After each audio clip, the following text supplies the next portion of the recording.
agenda for this morning. I know that many of our meetings have been pretty full. Just to kind of run council through what we've got going on today, we have the Port Authority here with us to kind of give us some updates here in Caucus. We have a presentation from the County of Erie Reentry Department program, so that we'll hear from them and know that we don't have that budget item in front of us yet, but this is so that we can start learning more about the program and what's going to be coming in front of us soon. But as we start to look down this, I'd like to first open up to see if any councilors have questions on any of the ordinances that are coming for final passage. We have 3 before us today for final passage. Does anybody have any questions on those?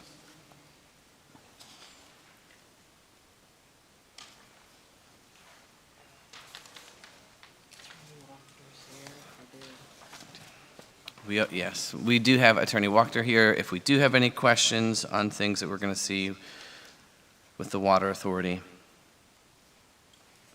He had sent his colleague last time who had answered a couple of the questions that we had posed. If there are no questions on items for final reading, I would ask that we move to items for first reading and see if there are any questions pertaining to those before us.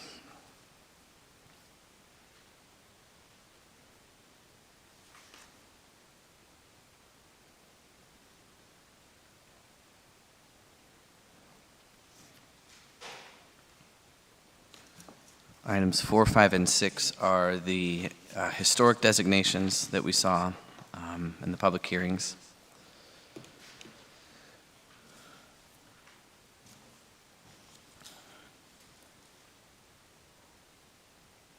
Good morning. Good morning.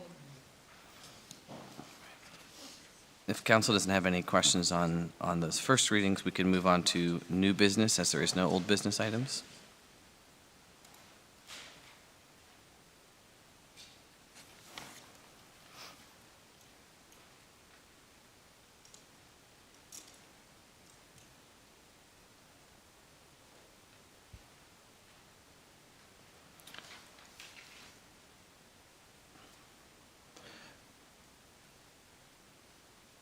I will just ask then, Solicitor, could you give us an update on item number 2 under new business, just kind of an overview?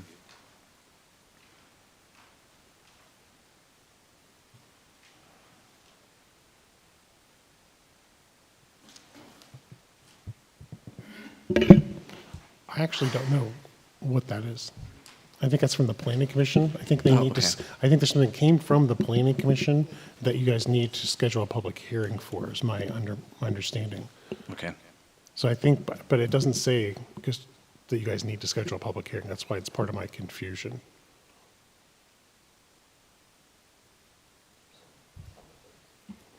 Someone from planning. Or Cooper.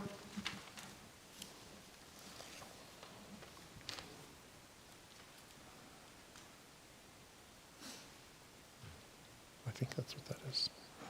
Slightly putting you on the spot, Cooper. Sure.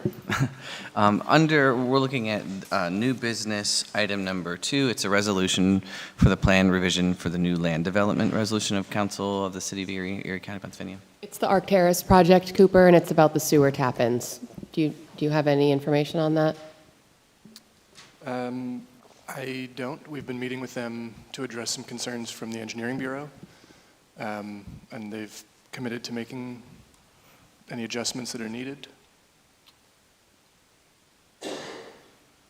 Yeah, I think it's just to approve the sewer extensions for that project. I mean, and I think council remembers this is the Arc Terrace investment project at Bayview Heights. That's on 2nd and Cherry. Remember, you had that come before you last year, from the Planning Commission. So I think, and we can get more information for you, but I think this is just to do a sewer extension plan for that development. That's my understanding. So this is just step 1 of It's part of the land development. Certainly obviously that area needs additional sewer tap-ins for the development there. Yeah, the Planning Commission has approved the preliminary plan, and before they submit their final plan, There's just a couple things I need to work through with engineering, and I think this is just an approval on that Okay. timeline. All right, thank you. Council, any other questions on any other items that we see on the agenda?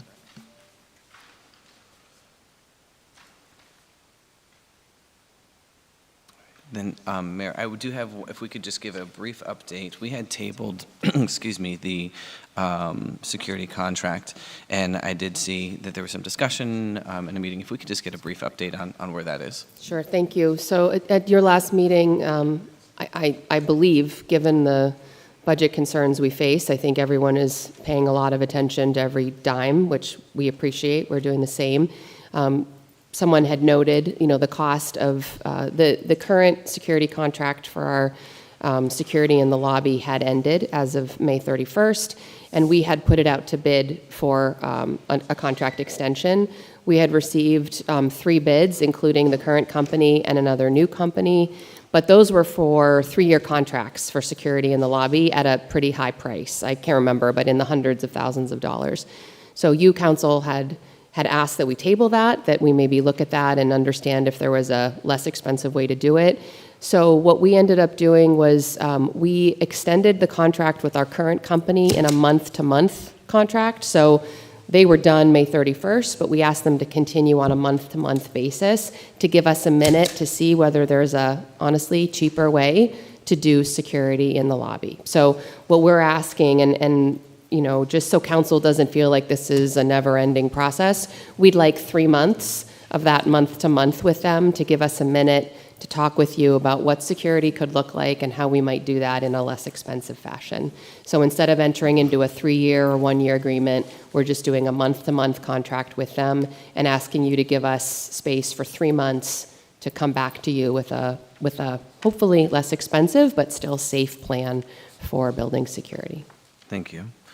And then the question I have then would be then for the solicitor. Remind me, we had upped the amount before things had to be triggered to be on our agenda, and I believe that this falls under that amount. It does. I believe the actual cost is around $2,250 per week, so you do the math, that's right under $10,000, which is under I believe the cap is like around $13,000, so that would be a fair statement. Okay. So that way, we're all on this. So when we don't see it on our agenda, that is why. But I wanted us to have that update so we don't think that it's been lost in translation here. But to know, I guess the other question I will have is that cap a monthly cap, or is that an overall cap? Well, we've turned it into like a bunch of mini contracts by going month to month, essentially. So that's how I look at it. And also the advice from my end is that the proposal is 90 days. So at the end of 90 days, I believe the city should firmly do one thing or another with either a yearly type of contract or decide exactly. So that way it comes back before council for approval for something long-term. Thank you. That's my opinion. Any other questions on that from council? Okay. Just as an update, from last week's study session, we received information the day prior to the study session occurring with the Parking Authority that their executive director and their board chair and their solicitor were not able to attend. We have given another contact. We've reached out via the solicitor to request by, I believe, Friday, a new date, giving a pretty hard deadline as to when we expect them to give us a date back where they can attend. We were invited to attend one of their board meetings, and I said no, that it needed to occur in a study meeting or study session with us so that the public could access, and that it was here, and we could display it through the city. So just note that we have that, and if that deadline passes, I guess we move into a different type of discussion. Any questions about anything here before I invite Port Authority to share? Dr. Titus, I Yes. will note that the Parking Authority's next meeting is June 9th. That's this coming Tuesday at 8:30 a.m. I intend to go to that meeting, so if any of council would like to go with me, happy to go together, but I am planning to attend.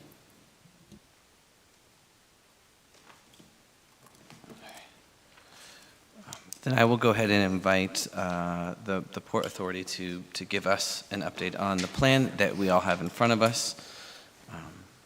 Thank you, President Titus. We appreciate the invite from our wonderful liaison, Councilwoman Pohl, to be here today.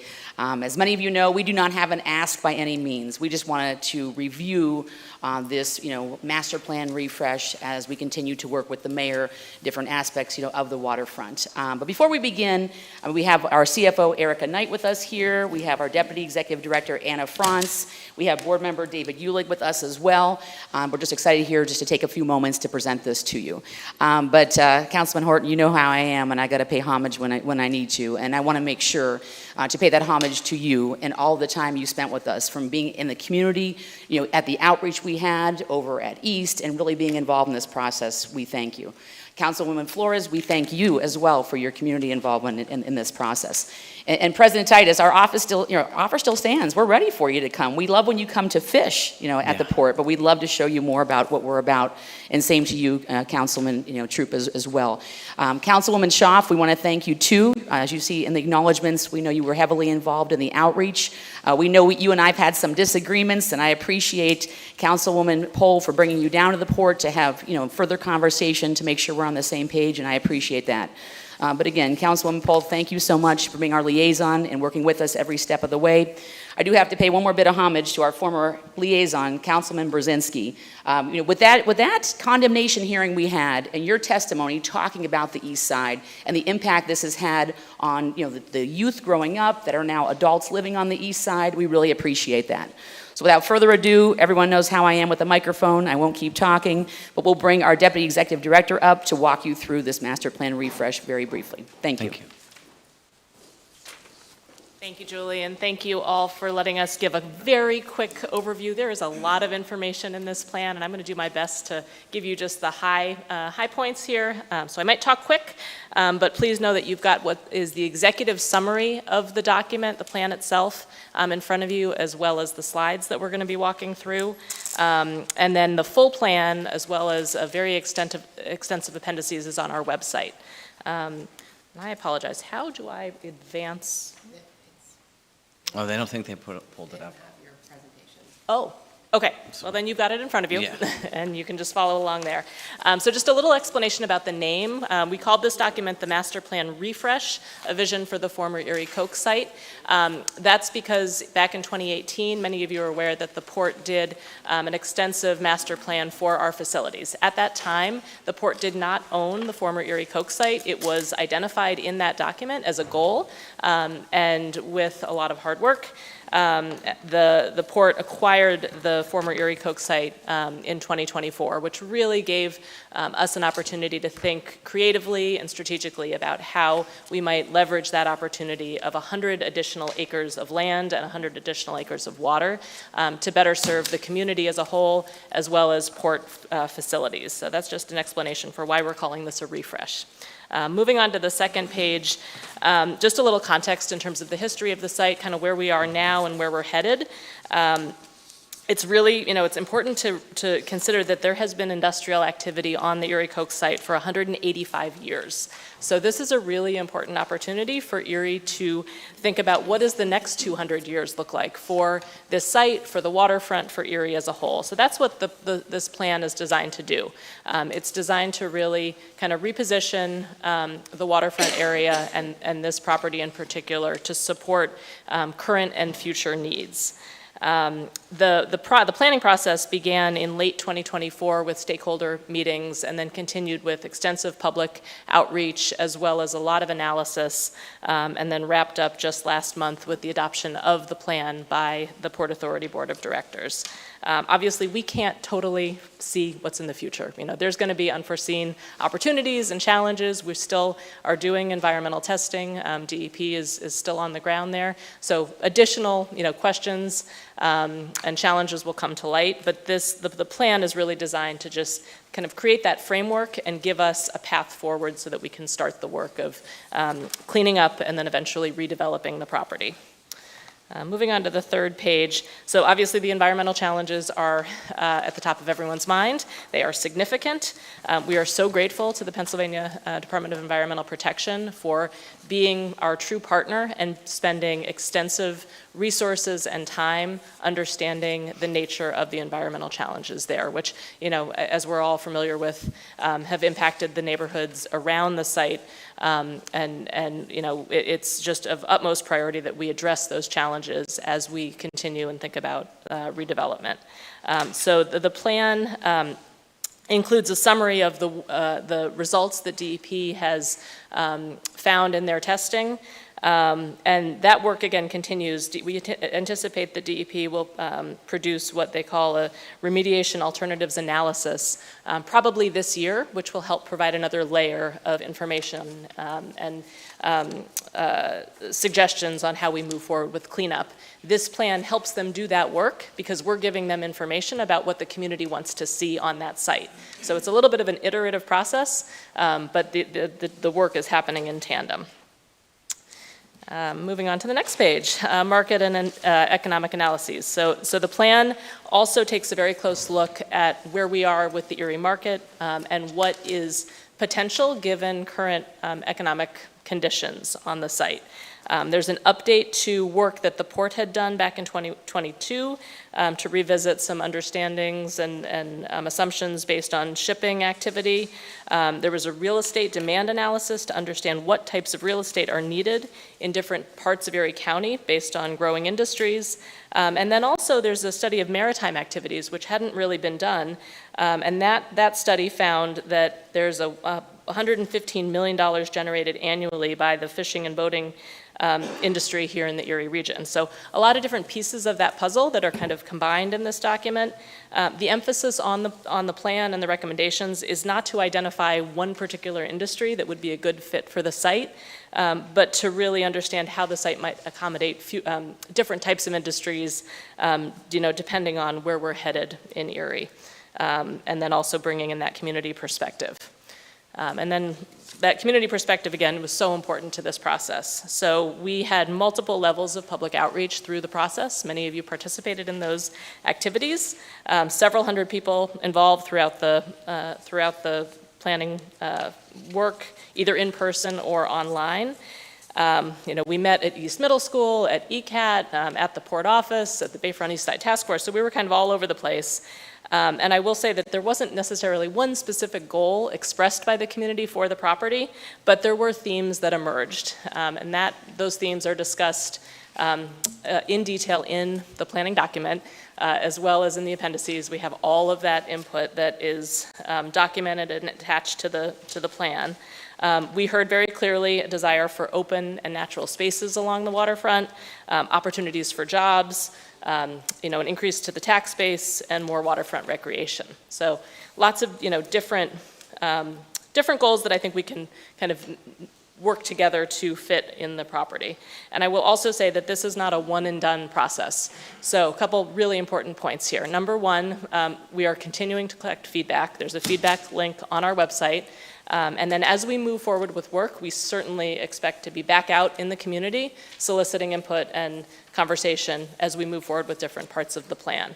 And then finally, the Port Board of Directors adopted a statement of policy, which again is on our website, regarding presentations and proposals for the site. So if those proposals are made to the board, they are shared on our website, and again, the public can comment on those as they move forward. So ultimately, this document, it's a visioning document. It gives us some options on how the site might be developed over time, depending on market opportunities and on the environmental conditions as we continue to understand them. It kind of demonstrates the possibilities. So full build out in terms of jobs created just through construction could be anywhere from 1,000 to 1,800 jobs. A more conservative build-out is estimated to result in nearly 1,000 on-site permanent jobs, which would yield $128 million in annual GDP and $13.2 million in combined federal, state, and local fiscal revenues. So this wouldn't happen all at once. There would be, phased development over time, but it just gives you a sense of why we're trying to create value on this property. It's so important for the future of Erie and supporting our economy here. And then there's different scenarios in terms of the development of open space. One of them, the more, I would say the more green version of this, projects 79 acres of green space, and that's just to give you a sense of scale, more than double the size of Frontier Park. And then lastly, the plan identifies more flexibility and opportunity for our port facilities, partners and tenants, with expanded marina and boat storage. So it is important that the site is on the water. You know, the plan reflects the fact that this is a waterfront property, and we need it to support port activities. So work is continuing, partnerships are continuing. We have been working very closely with the Erie County Redevelopment Authority on this journey. And again, DEP, as I mentioned. So that DEP report should be out this year. There's a $2 million federal allocation that is in the works, which will help us with some demolition of some of the structures that are on the site. And then we're just continuing to look for ways to connect the dots with other activities that are taking place in Erie and kind of just chip away at this project, because this is going to be a multi-decade journey probably for cleanup and eventual redevelopment, but we got to start. We got to start that work, and this plan is the first step toward it. And then finally, for more information, again, as I said, everything is on our website. We encourage you to take a look there, along with that public comment link and the statement of policy regarding presentations and proposals. And so that was my very quick review, lots packed in, but if there are any questions, we're happy to respond. You did a phenomenal job of just like, that was great. You did great. Does anybody have any questions? I know this was a lot, and we might need some time to digest. And as we get further into this, I think this would be a great study session for us eventually when we get to that point. So that way we can really dive into it and not have you speed read so quickly. So, but thank you. I don't have any questions. I just wanted to make a comment. I loved seeing the updated plan. I know a lot of people have asked what the plans were with the Coke plant, and being right next to the East Ave boat launch. So they were, concerned and worried that maybe some other developer would come in, but I'm happy that it's going to continue to be public space, and I look forward to seeing the green space that's twice the size of Frontier Park, because that'll be great to use. Just want to echo that sentiment. Just this is going to be a resource. I know this is a long vision that we have to have, but something that will be transformational for the East Side, and an investment that we've not seen. And so I am excited for that, and especially for a space where people can go enjoy our waterfront. And we want to make sure, just to clarify that is one option that we do have on the table. So we're going to make sure the public is still involved every step of the way, the collaborating with the city, of course. But, we are not sure what the final steps will be. But again, as Anna mentioned, making sure the public is involved, and we're working directly, with the mayor as well and you as council. It's all about the collaboration. Thank you. Thank you. That's the part I'm most excited about, is that all stakeholders are being involved in any planning, as opposed to someone coming later and pontificating to them, as is often done. And so shout out to the Benedictines, Sister Pat Lupo, For sure. Issy Laurie. Shout out to the Sisters of St. Joseph's and Erie United for all the advocacy work and all the other groups. And my mother told me not to start naming people because inevitably you'll leave someone out. Mm-hmm. But to all the other groups, stakeholders who cared enough to show up to some of the public outreach meetings. And thank you, Julie, you and Anna always, you never fail to present adequate presentations.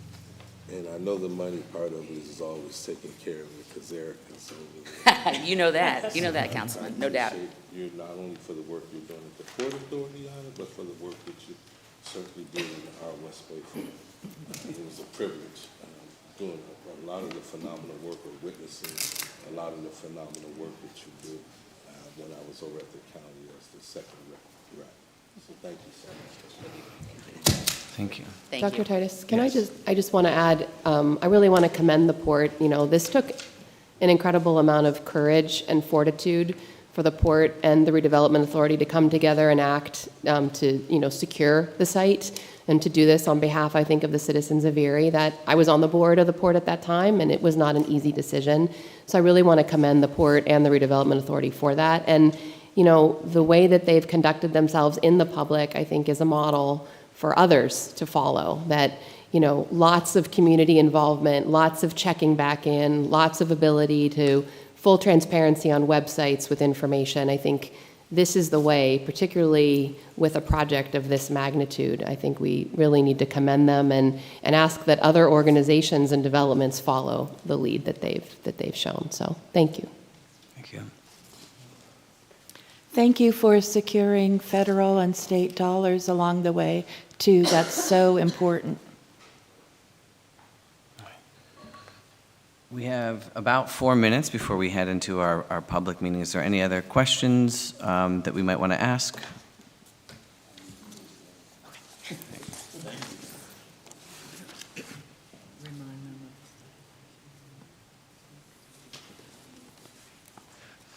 We do have a study session next week.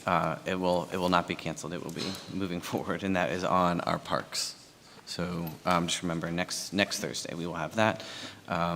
But if there are no other questions, then we can go ahead and pause caucus and get reset so we are ready for our public meeting. Thank you. Meeting to order. If we could get roll call, please. Roll call for the City Council meeting of Wednesday, June 3rd, 2026 at 9 a.m. Council President Titus. Here. Members Brzezinski, Flores, Horton. Yes. Pohl, Shaw, and True. Present. Thank you. At this time, we will stand for a moment of silence and the Pledge of Allegiance led by Councilor Horton.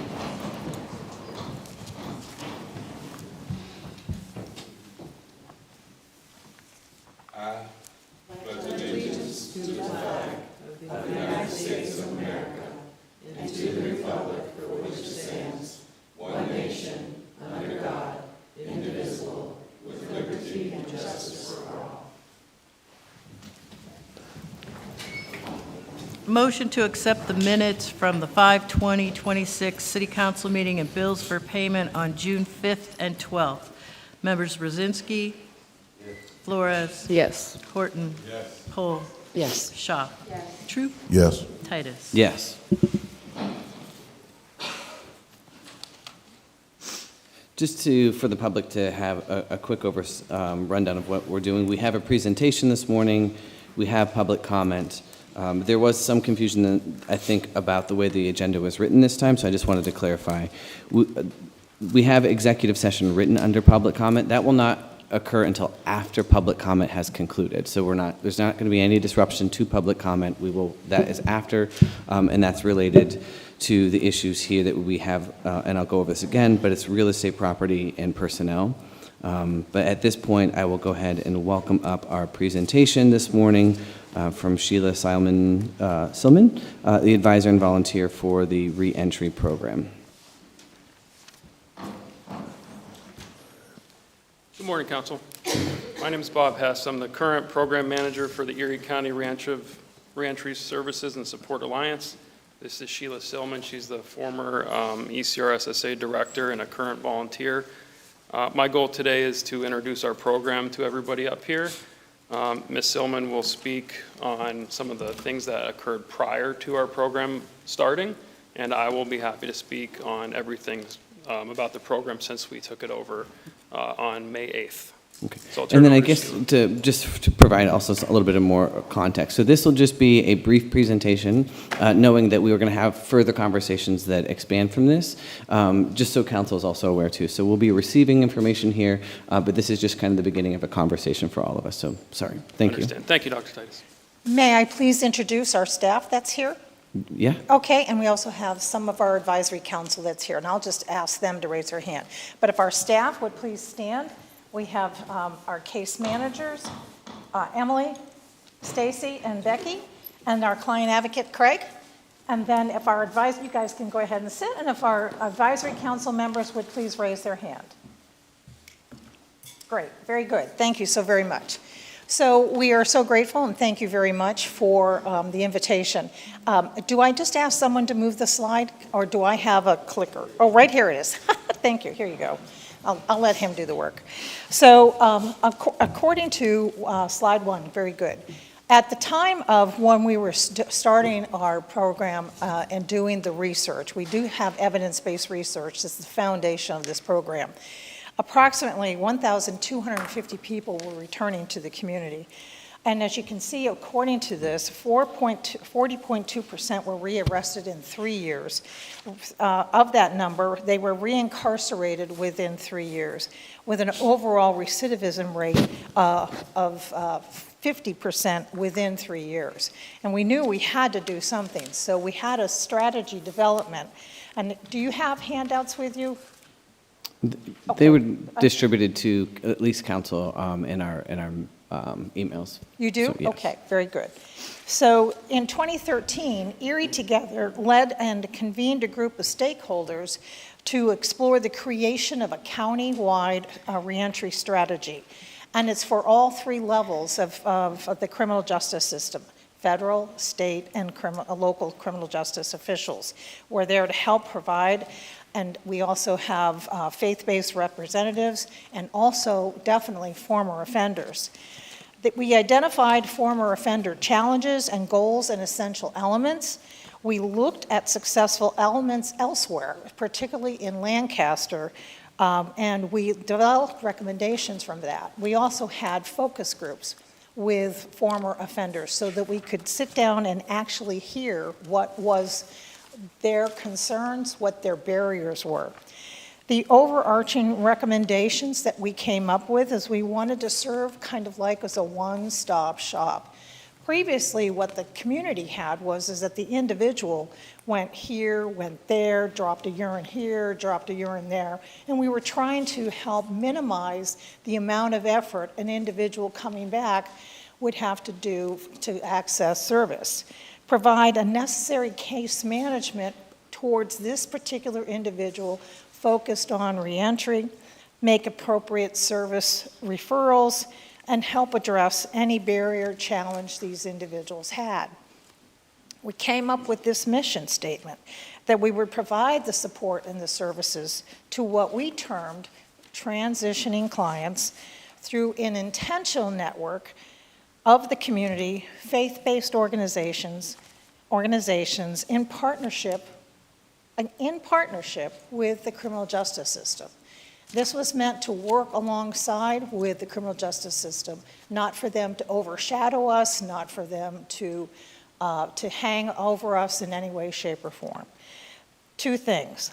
The clients were individuals released from federal, state, county prison, re-entering into our county after serving a criminal conviction, and/or people re-entering a law-abiding life from a criminal network. Number 2 is referring to the group violence reduction strategy, once termed as the call-in, and now is referred to as a peacekeeping group. The challenges that we met to address, we identified these various areas that we thought were a priority. Address education barriers, transportation barriers, safe, stable, sustainable housing, access to employment, how to address the criminal record issues when especially going to find housing and a job, and creating a stable community that provides a positive and supportive environment. Pardon me, I'm trying to get this to flip. Program goals. First one was to reduce from 50%, get it lower, the recidivism rate. As I shared with you before, having been in this line of work my entire career, knowing how individuals, when they're incarcerated, lose housing, lose children, lose jobs, lose stability, and having to start all over again, that's one issue. The other issue is having to think about community safety, of course, but in addition to that, how does one start over again without that ongoing continued support? With a reentry program, having case managers and a peer support, a client advocate who has that lived experience to kind of help folks walk that journey and help them along the way. Access to adequate, appropriate support services via case management, help the individual prepare for and obtain living wage jobs, and help that person become independent, self-sufficient. The implementation was we had this one-stop shop created back in 2016, and we got it off the ground in September of 2016. And when the ECRSSA, or Erie County Reentry Services and Support Alliance, was created. With the support of the $1.2 million grant for 3 years from the foundation, the Erie Community Foundation and United Way, it was launched and it landed in GCAC. We're very grateful to them for housing it. What I do want to point out is at that time, the strategy included have an advisory council or board over it to help guide it on its way, to keep it within the fidelity of the model. GCAC and I and the advisory council, we all work together to get it off and keep it moving forward. The governance of the program is, like I said, is managed by the advisory council. We have since, and you see that plus there to the right of that, added a community council so that there's this back and forth conversation around what's going on in the community. A lot has changed in 10 years. We now have a community college. There's a lot more going on within the drug and alcohol field. There is also a lot more going on in the housing field. There was an 814 shelter when I first started, and now that's changed how people can access housing. There's also other programs going on, and so to have that ever-changing conversation so that we stay in touch, and also so that the community can stay in touch. And we actually had our first meeting with the Community Council last week. Program funding has been sustained through various grant funding at the local, state, and federal level since the implementation of the program. I have to tell you, when I was doing the program for those 4 years, it's a lot of work having to find funding. It takes a lot of your focus as a supervisor, as a worker, and a lot of energy. And it can be very unstabling to the program. The grant funding is not sustainable for long term either. You do a lot of work and apply for a lot of grants that never, ever get awarded. They end up going to the bigger cities. The primary goal has always been to achieve sustainability with county support. I have met with, who was then Kathy Dahlkemper, many times and discussed it with her, talked to her about it, and at that time the county wasn't able to do it. Discussions formalized in late '24, continued through '25 regarding the possible transition of the program to the county, as the program, as we understood, was running out of the money. And for 3 of the 5 positions at that time, the 3 of the 5 positions were in jeopardy of no longer having the ability to stay in place. Our concerns we addressed at an October 2025 meeting led by Erie Together, identified the concerns. I was at that meeting. There was a lack of fidelity to the model. ICM is intensive case management. RC is resource coordination. Resource coordination is a lower level of service. ICM is the higher level of service. And the lack of fidelity of the model means that we were not receiving the data necessary to track the recidivism, track how many people were receiving services for various entities, whether it's drug and alcohol, mental health, finding housing, finding jobs. We were getting information word of mouth, but you can't do data by word of mouth. And so therefore, we had the conversation. Yeah, go ahead. Go ahead. May I? Yes. About the titles? Because it seems like that's the whole emphasis of the program.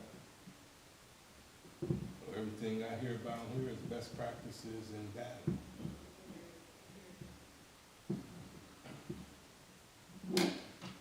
Can you hear me? I can hear you, yes. You said everything, you said it, I said everything that I'm hearing around here about anything is best practices and data. yes. And so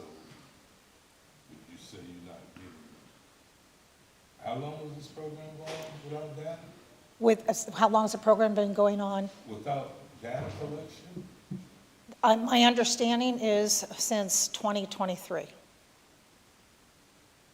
just want to make sure. Yes. Allow me to confirm. Am I wrong? No, I am correct. Who's responsible for collecting that data? The house of the program, which was the YMCA.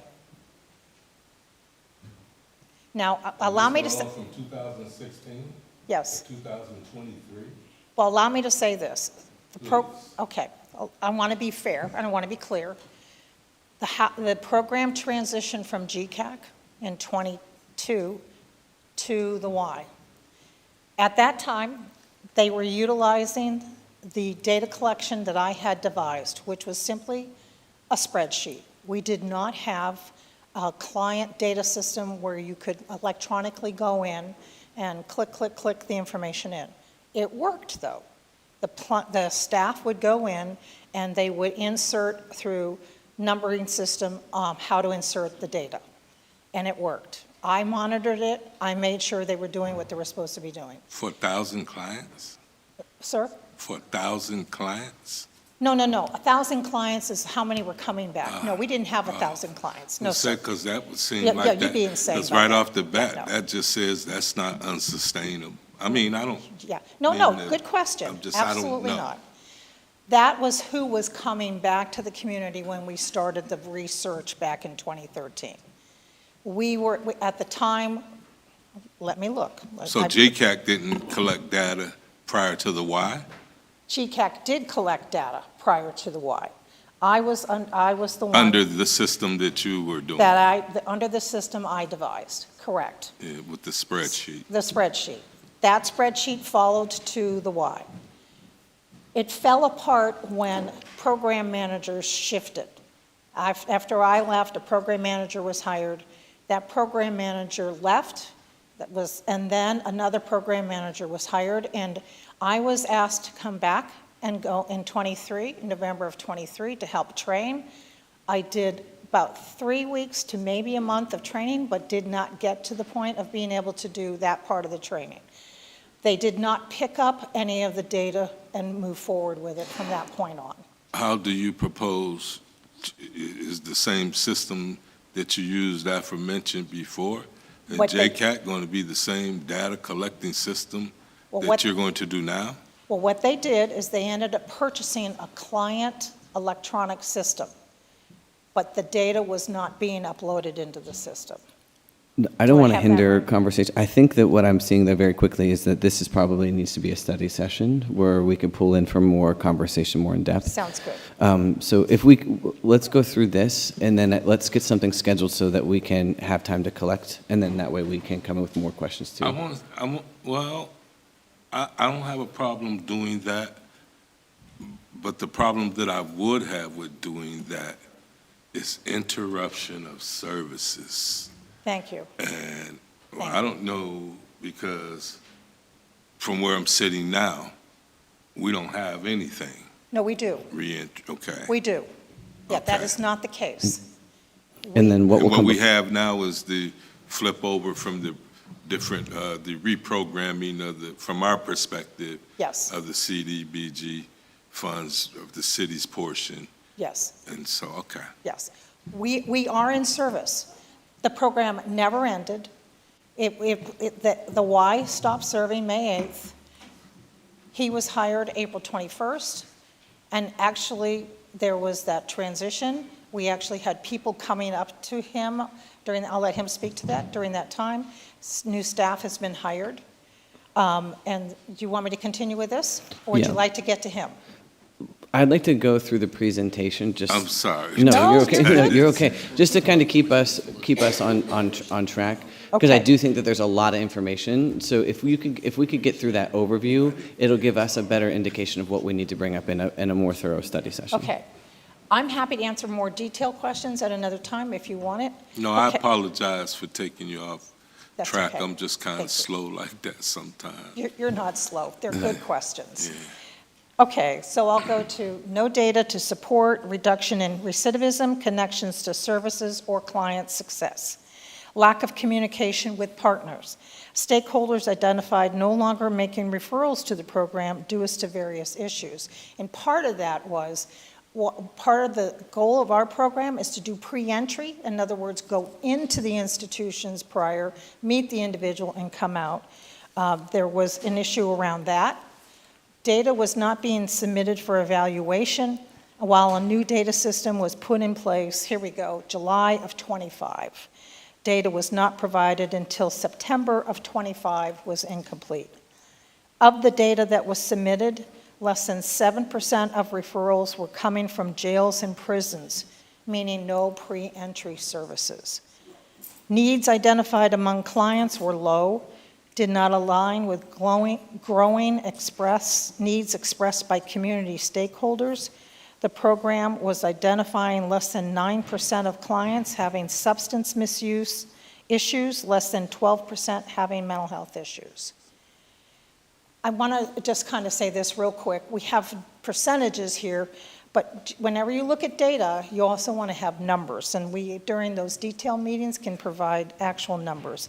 Clients were marked as closure as successful in the program, but receiving less than 30 days of service, and in some cases, same day open and closure.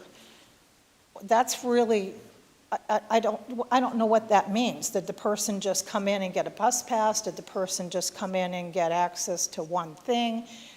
Generally, that's not case management. I don't know what that means. Transition. Transition to the program to the county was coordinated by the Advisory Council. The YMC and the YMC administration started in January. The YMCA utilized local grant funds to maintain the full program until May 8th, giving the county time to get the program up and running to avoid disruption in service to clients. Existing staff were strongly encouraged to apply for the positions through the county. One applied, but withdrew the application. I'm going to let Bob speak to the current program status. At the end of this, if it's okay, we're going to have two people who are currently working in the program share with you how they feel about it. So we're already at 9:30. We typically do like 15 minutes of presentation for these.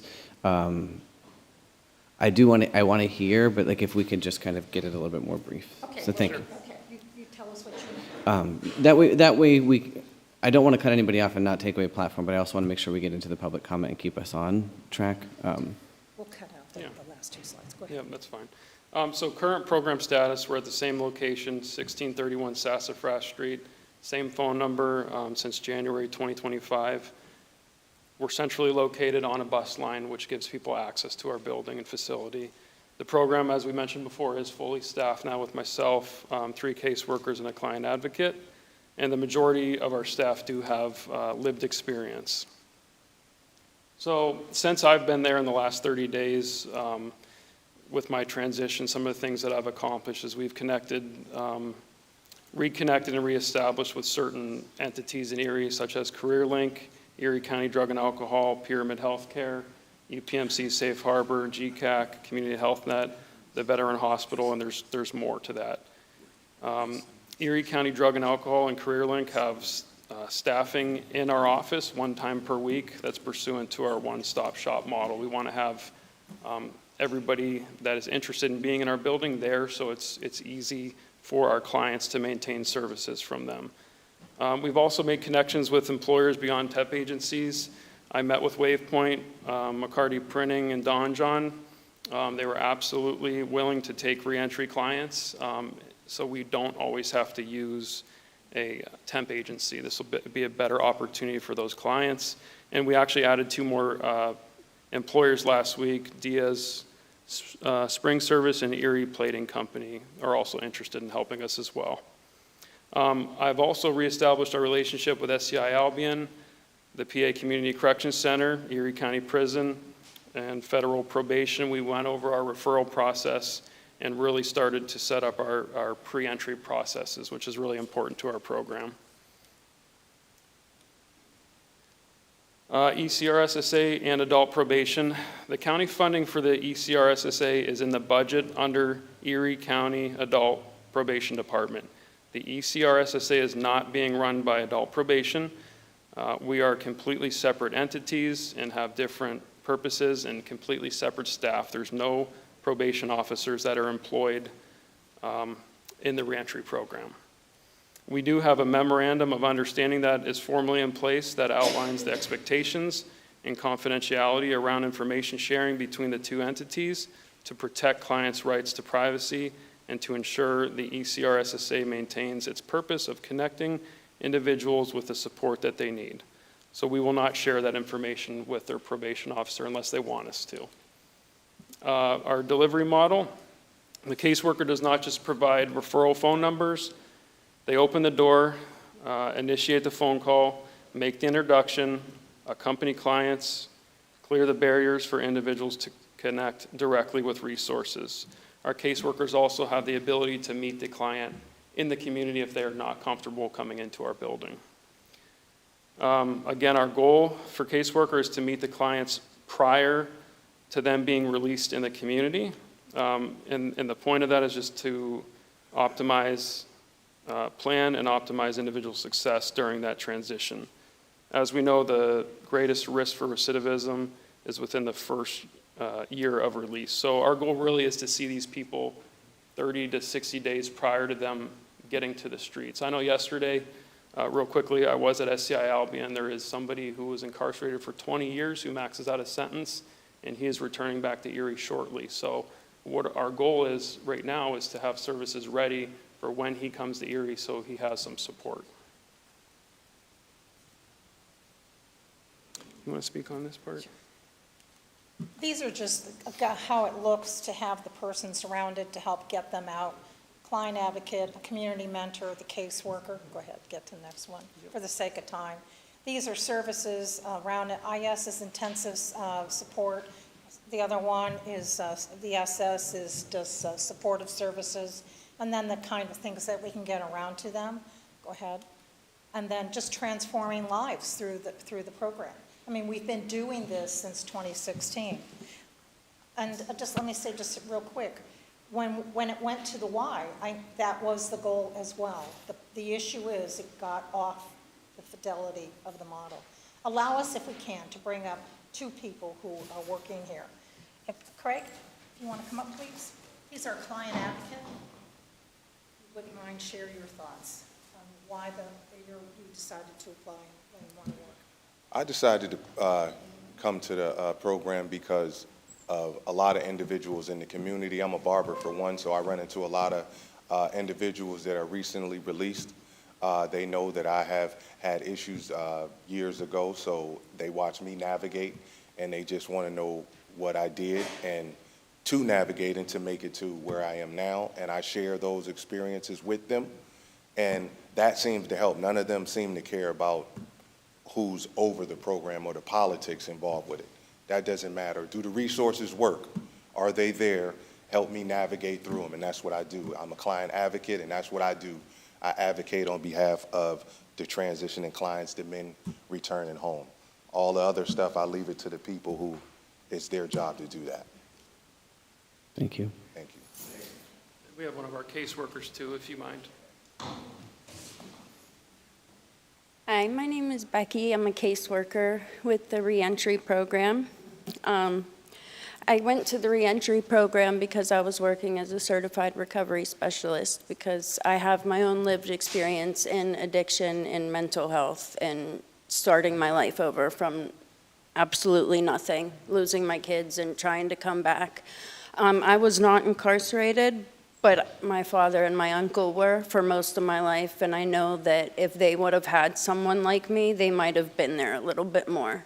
You know what I mean? They were good people who were very institutionalized and didn't know how to re-enter society and live. That's my purpose. I just want to help other people do that and not feel alone. Thank you. Thank you. If anybody has any other questions for myself or any of my staff, please. Just a quick comment. I'd like to know who the community members are, I'd like to know who the community members are on the Community Advisory Board. And just through my notice, when you introduced the main advisory board, some of the people that I know and respect, have the utmost of respect for, but I didn't see a defense attorney or criminal defense or someone from public defender's office, and I just always thought it'd be nice to have some type of balance. Bob Oliver is on our Community Advisory Board from the Public Defender's Office. And we had a, can I have that thing? You don't have to go. You don't want it now? I Okay, just wanted yeah. to make that Yep, Bob Oliver's on comment, there. We have, because I didn't notice it in the introduction. yeah, it's in the, no, he's not here today, but it is in the PowerPoint. We also have Scott Konauer from DNA, Lana Reese from DHS. We also have Brian Johansson from City Mission, Jenny Haggerty from Mercy Center for Women. I'm trying to think who all was there. We have the ICU there. If you just, or the if it's in the IU there. document that you sent us, that would be fine. I'm not trying to Yeah, no, hold no. your toes to the line. Well, we have, Or you could just forward it to our clerk, Ms. yeah, we actually, Gary we we're glad to do that. And then I'll have our clerk reach out too, to like get something scheduled. We'll match calendars, and that way we Sure. won't feel so rushed, and we can sit down and have just a longer dialogue. Okay, Thank you. you're very welcome. Thank you very Thank you. much. Appreciate the questions. Thank you all for coming to. Bob and Beth, it's good seeing you, and Mary, it's good seeing you too. Okay. So this will move us into the request for repository sales. Is anybody here for a repository sale? Is anyone here for a repository sale? Is anyone here for a repository sale? All right, this will move us into the public comment section. We do have the sign-up list. Make sure that you are signing in, and that you, when you're coming up to the podium, you're please listening for the timer, so you have 5 minutes, and state your name and your municipality for the record, so that we can clearly hear and follow up. Go ahead.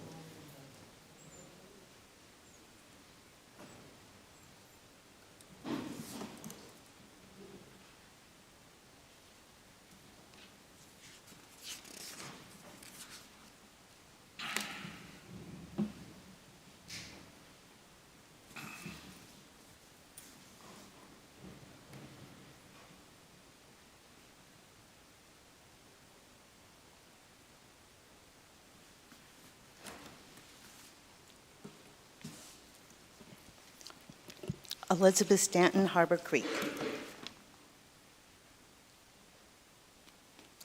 This past week, I had the privilege of being in the presence of statespeople. I want to express my gratitude for their generosity of gifting their ample time, coming with openness to listen to the concerns expressed, and their thorough explanation for the positions they set forth. I would like to lay out some of the more basic characteristics, differences between a politician and a statesperson.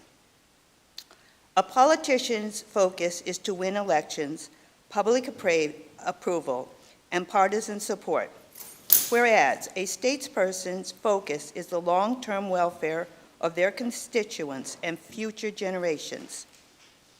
A politician's philosophy tends to adapt policies based on the shifting public sentiment, whereas a statesperson's philosophy is grounded in principles and deep wisdom. A politician prioritizes compromise for immediate gain of power and political loyalty, whereas a statesperson is willing to make unpopular decisions, even sacrifice their career for the greater good. A politician is often associated with self-interests and short-term goals, whereas a statesperson is often viewed with respect as a figure above the petty party divides.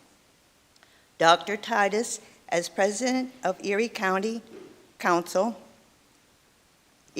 Council, I would like to commend you as a role model of plain talk, clear communication that gets directly to the point, avoiding confusing jargon, unnecessary fillers, and overly complex phrasing so that an audience can easily understand the first time they hear or read your message. I commend you for straight talk, plain, honest, direct communication without a hidden agenda.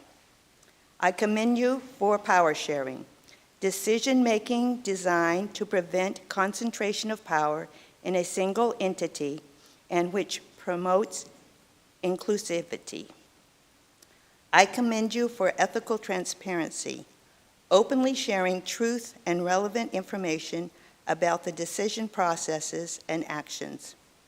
I commend you for moral integrity, consistent and unwavering alignment of your actions and your principles and values, doing the right thing when no one is watching, particularly when it requires sacrifice and courage.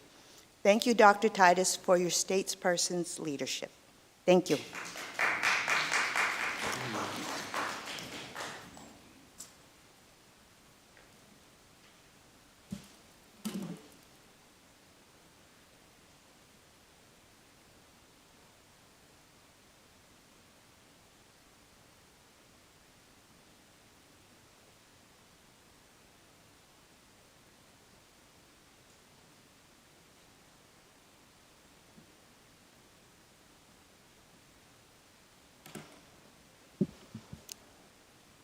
Hello. Excuse me. My name is Julia Jacobs, and I'm a resident of the East Side. I am back to address the mayor's behaviors that I briefly addressed last meeting. And for starters, I want to confidently assure that I am approaching this matter with the utmost empathy for all parties involved. However, I believe the unprofessionalism I witnessed is symbolic, an ideal demonstration of a much broader issue that many, including myself, feel uncomfortable confronting head-on.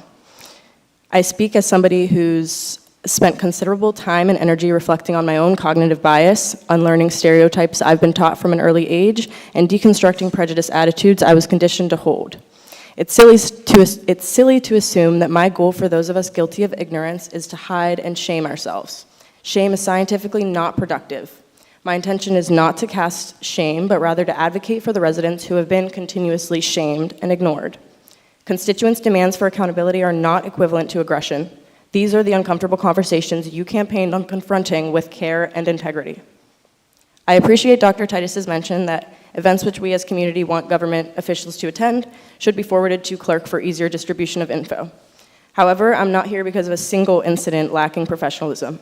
I'm unfortunately standing up here because Mayor Devlin demonstrated a clear and confident lack of regard for constituents' grievances. I constantly consider the complexities of her job, but I must also acknowledge how little attention I feel she's paid thus far to some of our most vulnerable populations. In your walk and talk video celebrating your first 100 days in office, you reiterated your administration's focus of, quote, making sure you are heard and that city government is working for you. But who is the you that you've been making sure is heard? Who are you ensuring that city government is working for? You claimed you sat down with hundreds of residents to hear concerns related to housing, youth, and business development. I'd like to know what portion of those residents live on the east side. When you reflect on your first 100 days, do you evaluate whether you adequately represented the entire city or only the most profitable and politically active regions? How many unhoused individuals have you heard from? How many parents and youth of the Erie Public Schools have you connected with about concerns? Have you engaged with any of the student body or administration of the community college? It should be noted that the majority of the students there are from the east side. These are actionable ideas that we as constituents shouldn't have to come up with for you. We elected you based on promises that you would justly initiate this work to represent our best interests. When a longtime Erie resident has repeatedly requested for voices of some of the city's most economically disadvantaged citizens to be heard, you responded by dismissing him and then proceeded to make poor and unprofessional excuses for your lack of engagement. That response is far from an accountable one. According to research, your response is an example of defensive bolstering, a coping strategy used in response to being held accountable where the individual resorts to rationalizing past behaviors and self-justifying. Choosing the most effective coping skill, which should aim to understand, shift perspective, and subscribe to the forum's view, is only invested in by individuals when they feel it is required of them. I'm here to ensure you feel required to make real improvements in providing the whole city with transparency, accountability, and fair representation. Although we were not in the room to hear, I do appreciate that you took a moment to acknowledge your inappropriate behavior, though I would not consider your remarks an apology. It's a poor excuse to claim you were, quote, distracted, when realistically, you were observed being consciously disrespectful via nonverbal communication. Your demeanor changed the instant I walked up to this podium. You leaned into the desk with your body facing me, held eye contact so long that I became uncomfortable, and immediately expressed a desire to understand my points. Only a minute prior, you were just as alert and expressive, but in a way that showed you did not like what Mr. Cooley had to say. You demonstrated that you had it in you that day, that hour, to be respectful in the face of criticism. It's now your sole responsibility to reflect and deconstruct the internal bias that made you so confidently preserve double standards like those. For you to acknowledge your behavior as anything less than disrespectful is for you to dodge accountability on the matter. According to the University of Texas, the 55-38-7 formula describes how much of communication is nonverbal. 55% of communication is attributed to body language. That's more than half. 38% is attributed to the tone of voice, and only 7% is attributed to the actual spoken words. This is just to demonstrate the importance of nonverbal communication, especially if your direct verbal communication is subpar. I can only imagine the nonverbal and outright disrespect you're willing to disrespect to vulnerable voices in private, behind closed doors, when you're not being carefully observed by concerned community members like myself. As I told County Council last night, an apology without changed behavior is manipulation, and we will not be manipulated forever. Thank you. Thank you.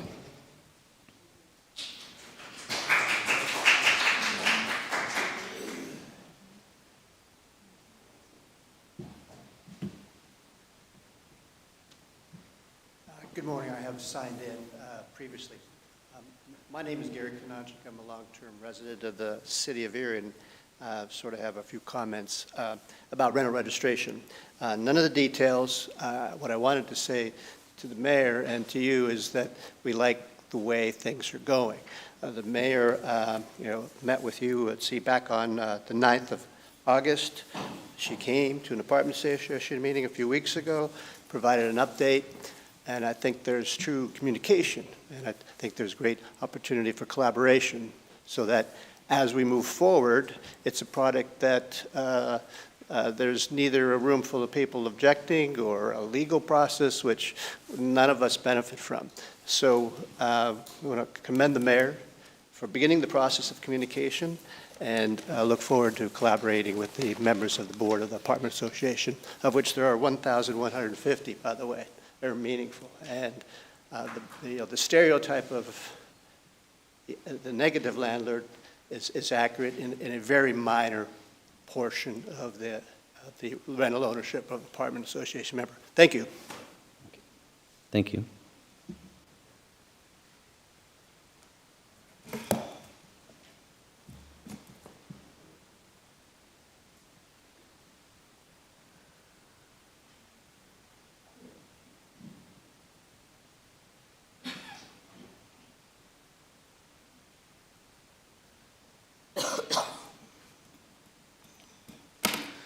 Good morning, Council, Madam Mayor. I sat through that presentation this morning and was disgusted. Her name. This Michelle Doveshaw, Erie, PA. The stuff they gave was from 2016, 10 years ago, a decade ago. Mr. Horton, you're always talking about the 10 years on taxes. That's a whole generation to fifth grade, right? The program that was at the Y, there's a lot going on saying that supposedly people were doing bad things. That's what we've been hearing, right? I call BS on all of it because this advisory board that you have, I put in for an open request because it now belongs to Erie County, right? So it would follow right to nose. Haven't heard back yet. But when they mention the people that were on it, we're talking about an enormity of advisory board, but an advisory board is just to give advice. They have no power. So why are certain people on that advisory board moving and shaking and moved this program? I have been approached by multiple people that one of these people, Amy Eisert, has had meetings with people and have asked them to get us to be quiet. When somebody asks me to be quiet, it makes me speak louder. Because most of these people don't know what is going to happen. That program that was running with their recidivism rate is unstoppable. Mr. Alan Brown right there, somebody during the presentation said, oh, there was a person from Albion with 20 years, 47 years? 47 years of incarceration. Came out and he was the lead on it, right? But, oh, I'm sorry, he wasn't allowed to apply. Because how many felons do you know work for the probation office? They can't say they can keep it separate. In 10 years, in a decade of program changes, we've been hearing a whole lot about lack of fidelity. The statistics were being turned in, but they weren't being turned in to Mercyhurst, and that's the problem. We were paying Mercyhurst for 16 hours a month at $85 an hour. For the statistics in these HIPAA-protected information to be handed to students. Now, I don't know about you, but if I have something wrong with me that I don't want everybody knowing, that kind of sounds bad to me. I am sick and tired of people in this city doing what they want for the almighty dollar. I'm sick of it. That program, recidivism rate, was astronomical. The people that they had in there was astronomical, and they loved what they did. But you cannot put re-entry under probation. Probation is corrective. It's mandatory. Re-entry is voluntary. The majority of the people that were in the program told their caseworkers before it closed, yeah, there was a break. There was a break. That they wouldn't go to probation. How are you supposed to go in there and feel comfortable when right through that door right there is somebody that can say, you're going back to prison, sorry, you slipped up. I worked in recovery, drug and alcohol. I've worked at Harbor Creek Youth Services. I have seen it. But to allow this to continue, I couldn't be at county council last night. But we are formally petitioning them to rescind it and pull it back. And I am asking you not to hand over no money until they correct this program that they stole. Thank you. Thank you.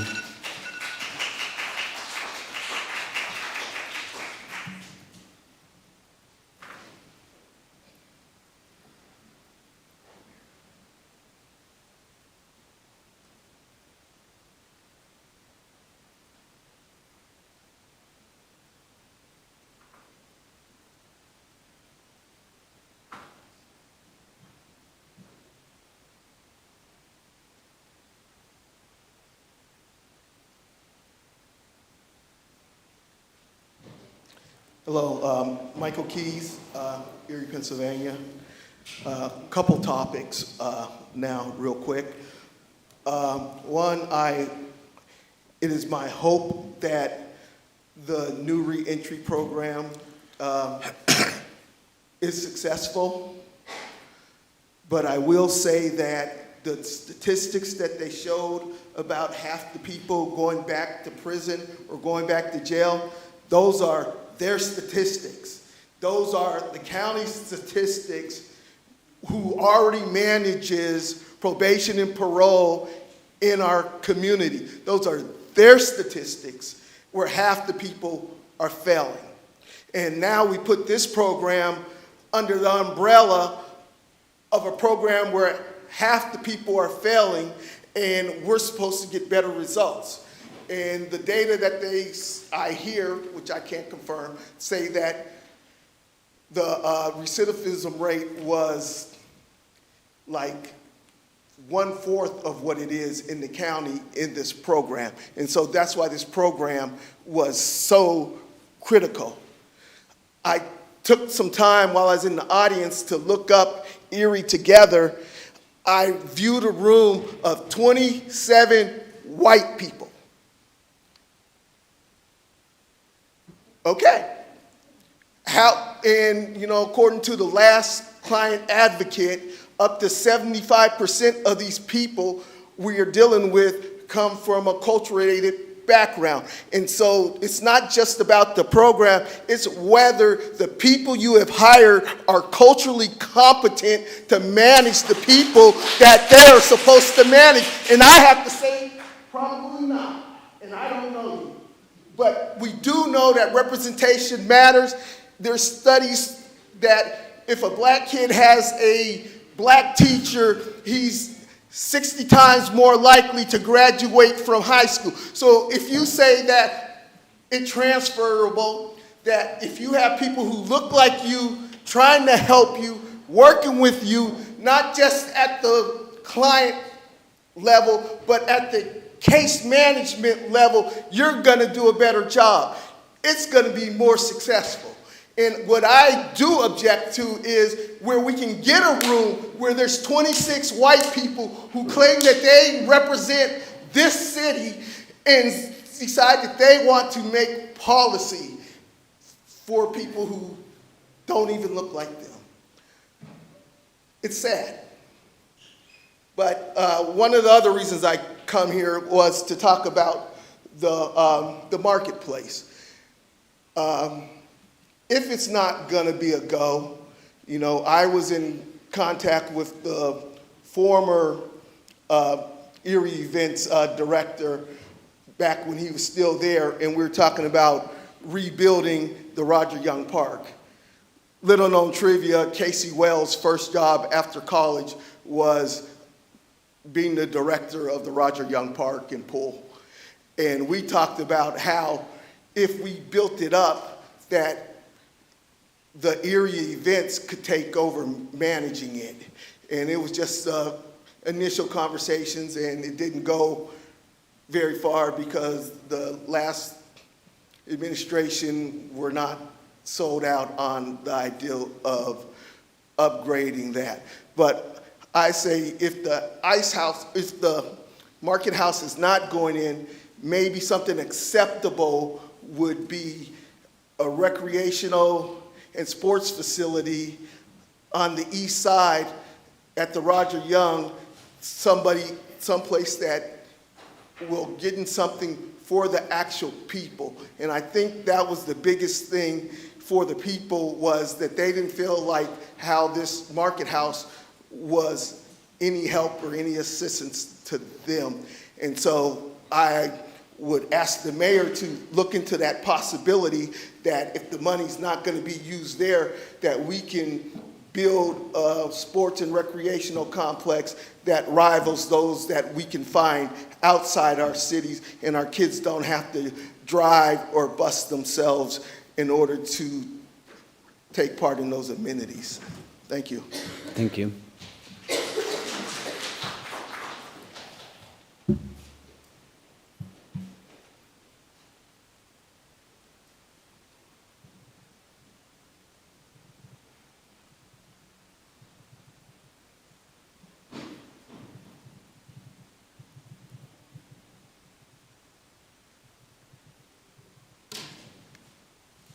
Good morning.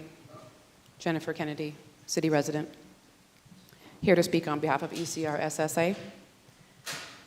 which has served hundreds of people last year, helping returning citizens find employment, housing, mentoring, healthcare, and community support, built on the belief that people are more than the worst mistake they've ever made. And that's why so many of us are struggling to understand this decision. Before dismantling a program that served hundreds of Erie residents, where is the public evidence that the replacement would do any better? So thank you very much for having a deeper study done, calling for that. And please don't fund it until we have all the facts, because their side is missing a lot of facts as well. If ECRSSA is helping people find jobs, which they are, find housing, reconnect with their families, and stay out of jail, why are we replacing a proven community-based model without showing the public the data? What problem is being solved by moving it? Because from where many of us sit, Erie already has enough problems that are not receiving the attention they deserve. Families on the east and the west sides are struggling to find safe and affordable housing. Many residents still feel unheard when they raise concerns about racial inequities and unequal investment in their neighborhoods. People want to see resources flowing into communities that have been overlooked for far too long. I want to see that. I'm an East Side dweller as well. I want to see resources being equally distributed in our city. This decision sends the wrong message at the wrong time. Instead of strengthening a program that helps stabilize families and neighborhoods, we are risking the loss of a community-led approach that has earned trust. And trust matters, especially in communities where trust in government has already been strained. Government can supervise people, but communities change people. Mentors and employees change people. Faith leaders, neighbors, and community organizations change people, not government. Government can administer programs, but communities change lives. If we lose the community's trust and ownership of this work, we risk losing the very ingredient that made it successful in the first place. One of the principles behind reentry is that people deserve a second chance when they make a mistake. We ask our returning citizens to learn, grow, and do better. Today, I'm asking the same of our government. This decision was made in error. The public was not fully heard. The long-term consequences were not fully considered. We are willing to give the powers that be a second chance to fix this mistake. Real leadership is not refusing to change course. Real leadership is having the courage to admit when a better path exists and to take that better path. I urge you today to use whatever influence and authority you have to ask the hard questions, demand transparency, and fight to preserve what is working. Because safe neighborhoods, stronger families, housing stabilities, racial equity, and successful reentry are not separate issues. They're all together. They're all connected. And we deserve solutions that bring people together, not decisions that move us further apart. Thank you. Thank you.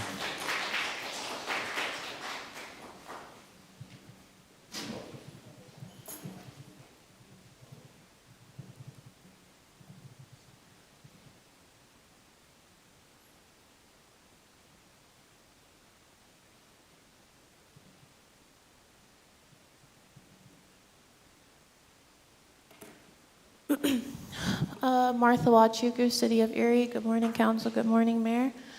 I'm here to talk about housing like I always do, but I typically talk about the renter housing crisis. But during the last 2 years that I've been going out into the community and trying to collect stories, as much as I'm hearing a lot of crisis in the renter housing market, there is a housing crisis among homeowners. And what I'm finding is that my people, Black people, are often being targeted. They're losing their homes. They're not getting support repairing their homes. And right now, there's a person who was at council maybe 1 or 2 months ago who came here. Her mom passed down a house, but because the house fell into disrepair, she's finding a hard time on her fixed income, limited income to repair the house. And she and her daughter were kicked out of an apartment last month, and she is currently living in a shelter, although she has a house that she owns and just needs support getting it repaired. I'm here preceding the next speaker because racism, no matter what topic comes up here at the podium, whether it's reentry, housing, education, it is a crisis in our city. Black people are being forgotten, and whether it is intentional and explicit racism where we're being targeted and harm is intentionally done to us, what also often is happening in the city is that there's neglect. And that neglect impacts us. It causes private pain and suffering that we're expected to take on our own.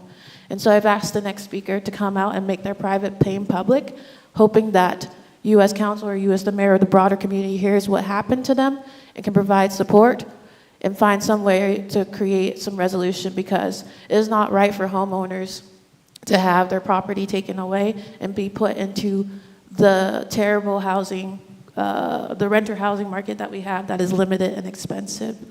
So with that, I'll allow the next speaker to come up.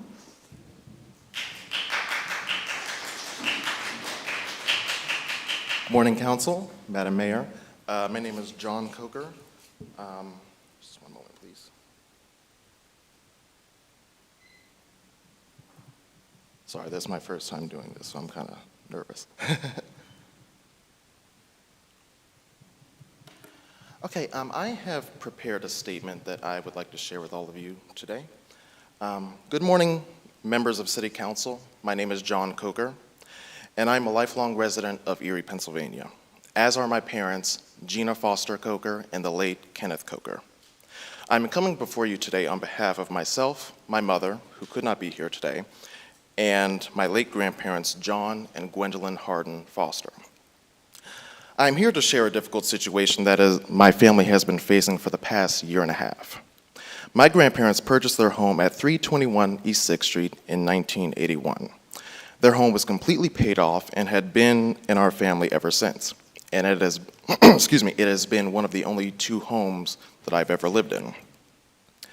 In the late summer of 2024, we received a green notice stating that there was a property tax balance of approximately $1,800 that was due on September 30th. Wanting to make sure everything was handled correctly, we contacted, we contacted the tax office and confirmed that this was the amount that was owed. We paid the balance in full on September 26th and received confirmation that the payment had been processed. Then, during the first week of October, we received a certified letter from the tax office informing us that the property had been auctioned off due to an unpaid balance of $800. Needless to say, we were shocked and confused. We made multiple trips to the courthouse, multiple trips and phone calls to the courthouse, and were sent back and forth between different offices seeking answers.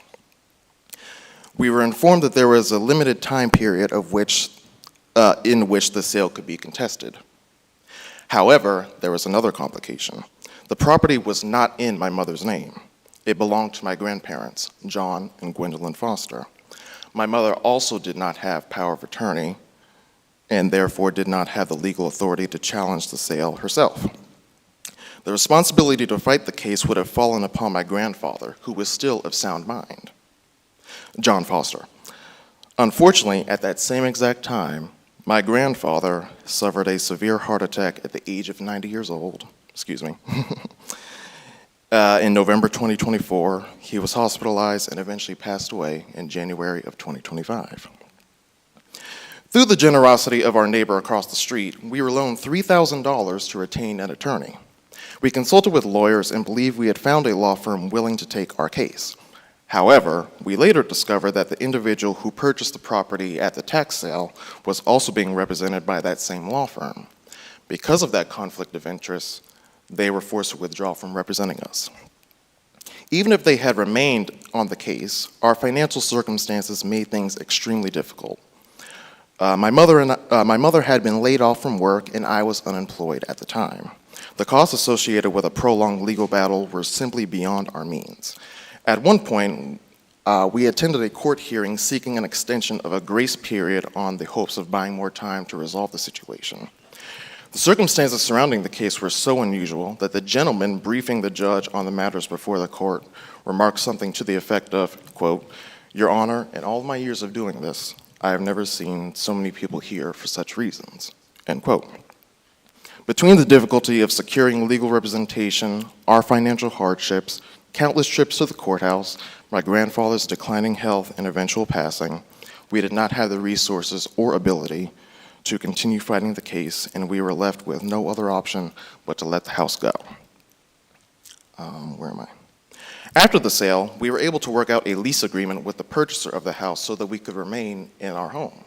However, the lease is up at the end of this month, June 2026. Today, my mother and I face the very real possibility of not only losing the home that we have lived in, but the home that has been in our family for 45 years. I share this story not only because of what happened to me and my family, but because I believe that no family should have to endure the loss of a longtime family home under circumstances like these. We did what we believed we were supposed to do. We paid the amount we were told that was owed. We sought legal counsel. We spent countless hours trying to navigate a complicated process while simultaneously caring for a dying family member. Yet, despite these efforts, a fully paid off home that had been in our family for nearly half a century was lost. Council, I am not here today to seek sympathy. I am here because I believe that our story deserves to be heard, and I hope that it can bring awareness to how difficult and overwhelming these situations can be for ordinary families. Thank you for your time. Thank you.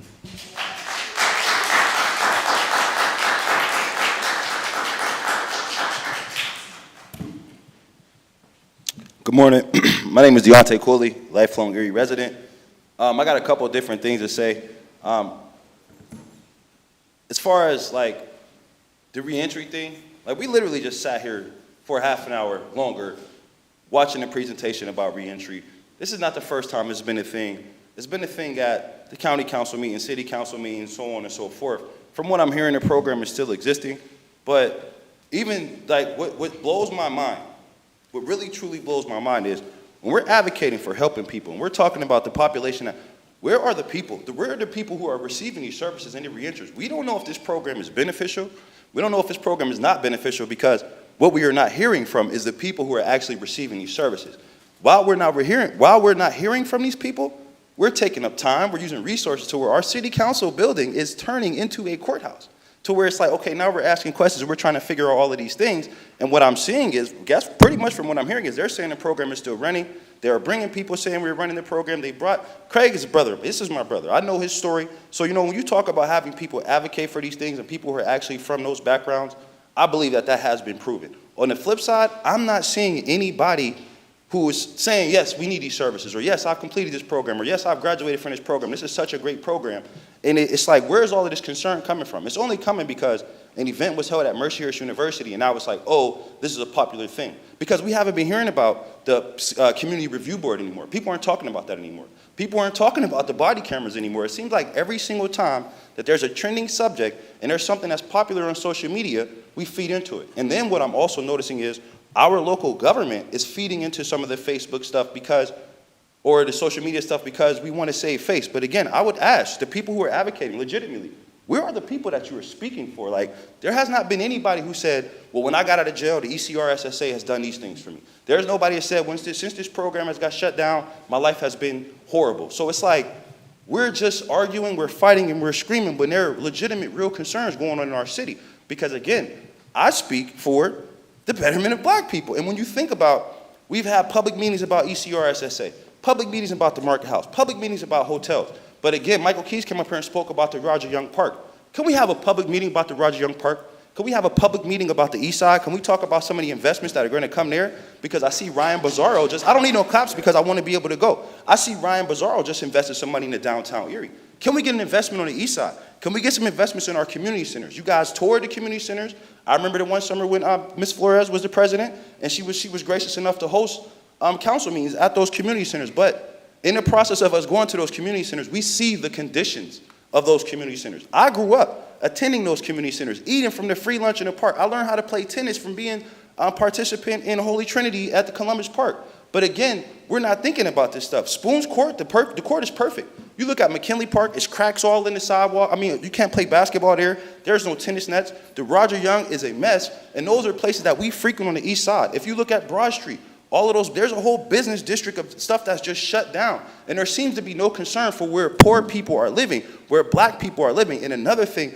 it bothers me to see that there are black people on this council, and we're only hearing from one who are speaking for black concerns. And yes, I'm calling you out, sir, because it comes a point in time to where You're taking up a seat and you're not advocating for our people in our community, and you are us, bro. You are from where we come from. You frequented these places, but we don't hear you up here. We don't hear you in Caucus, and I'm glad that Mr. Horton is here because the statement that he made, we know the market house is going to come. The $9 million, absolutely. Nobody's going to turn that down. They're going to be able to have the appeal and turn. But again, what he said was, what about us on the east side? What about black people who are fighting and crying? A man was shot and killed at his girlfriend's house. So again, I have history working in prisons, history working with people in reentry. That is not a major concern of mine right now. My concern is the east side of Erie, the lack of investments in our community centers, the lack of investment in our people. But what we will do is we will have these study workshops in these sessions to try to talk to people and ask them questions for free.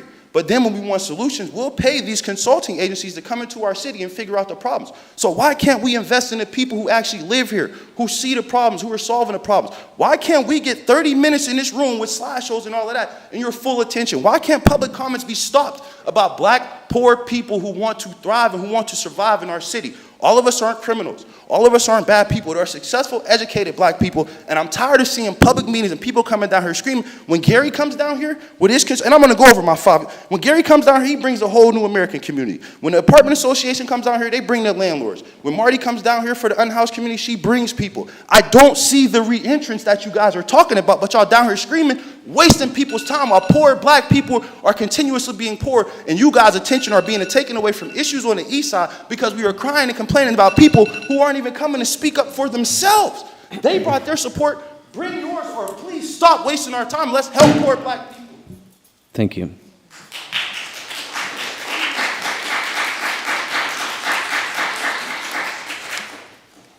Good morning. I'm Mary Beulah, and I'm the Executive Director of Erie Together. And I wasn't planning to speak today, but there are just a couple points I wanted to make in relationship to some of the things I heard today. Obviously, speaking about reentry, the first thing I wanted to tell you is that when we developed the reentry strategy back starting in 2013, we worked with a group of between 30 and 40 people over the course of 3 years to develop that strategy. That group that we worked with was very diverse in terms of their backgrounds, and their experience was very diverse in terms of the racial and ethnic composition, and it was representative of people who had lived experience and also had the expertise that was needed to help us understand what the real challenges were. So that was a 3-year process. We met every month. Sometimes we met every other month, but it was a lot of work from a lot of people. It wasn't just a bunch of white people sitting around a room trying to figure out if we knew what the issues were. It was not like that. It was very, very diverse. The second thing I wanted to mention is that when we talk about lack of fidelity to the model we're talking about is the strategy that was developed by the group of experts and people with lived experience, because we did a series of focus groups with them as well. What we learned through recent activity in the program was that job placement was very important, and there was a lot of effort being placed on job placement, but the other issues that were identified through the creation of this strategy were not being addressed as specifically and with as much importance. So things like access to education, access to transportation, access to safe, stable, sustainable housing, access to a supportive community, those kinds of things that everyone in the room said were very paramount to the success of people returning back to the community were not receiving as much focus. So when we talk about lack of fidelity to the model, we're not just talking about not receiving data, we're talking about those kinds of things were not being addressed. Additionally, we also recognize that there were different levels of service that were important to people coming back to the community, whether that be intensive case management for those people who were medium to high recidivism risk versus resource coordination for those who were lower recidivism risk. That was not being followed either. So we had some real concerns about how that program was progressing in the most recent years. And then when you couple that with the fact that we weren't receiving the data we needed, we couldn't tell what the impact was, right?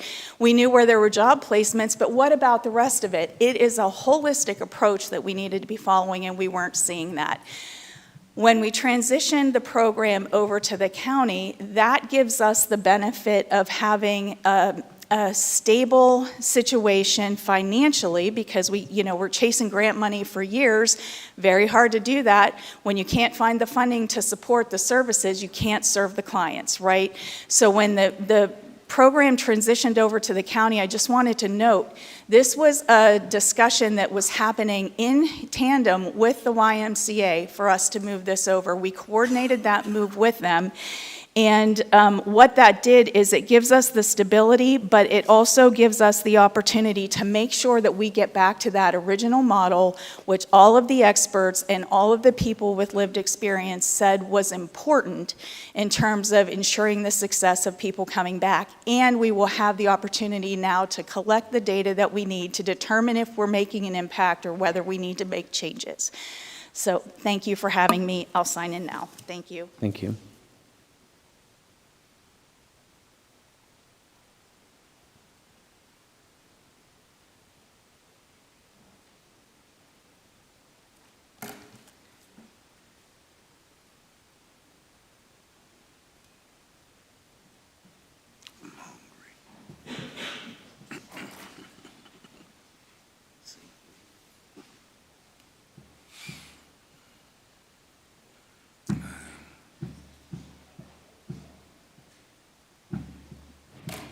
Good morning. It's nice to see you all again. We need you. Could you just state your name? I'm sorry, Mimi O'Connor, City of Erie. We need you, and we need our deeper understanding, and I appreciate that you have already said that you will go deeply into this issue regarding ECRSSA. What is happening there? To my knowledge, ECRSSA has a terrific track record of success, reducing recidivism, strengthening families, connecting individuals returning from incarceration with highly effective community-based support services, to just as a short list. Data is important. Budgets are important. People are most important. Success has many forms. Programs that contribute to shifting perception of rehabilitation from punitive to positive and productive is critical in reducing stigma and isolation, in acknowledging the importance of trauma-informed care, in responding to those formerly incarcerated in a direct and practical way in order to lift them upward instead of falling back down. Because it's about people. The direct and only way to do this is a program that clearly not only tells them, but shows them this: I see you. I recognize your worth. People, above budgets, who are not chess pieces. Humanizing one another by treating each other humanely is our job, everyone's job. I don't care what your profession is. From all accounts that I, limited knowledge, have, ECRSSA did that in spades in their original model, and I believe they should be allowed to continue to do this invaluable work of saying and showing and proving, we see you, you are worthy. Here, let's show you what a second chance looks like. You're not alone. Everyone deserves help, and everyone deserves hope. Last night, I was down at County Council, and I requested them to rescind. 1 month from yesterday, June 2nd, 1 month from then, is the anniversary, the memorial of Marcello Woodard, who was murdered by his parole agent. I made the request in his honor because I believe that it is our sacred duty to link reentry with tragic outcomes like his. They're connected. May Marcello Rest in peace. May his family be comforted. And may we do everything in our power to link people to people. Thank you. Thank you.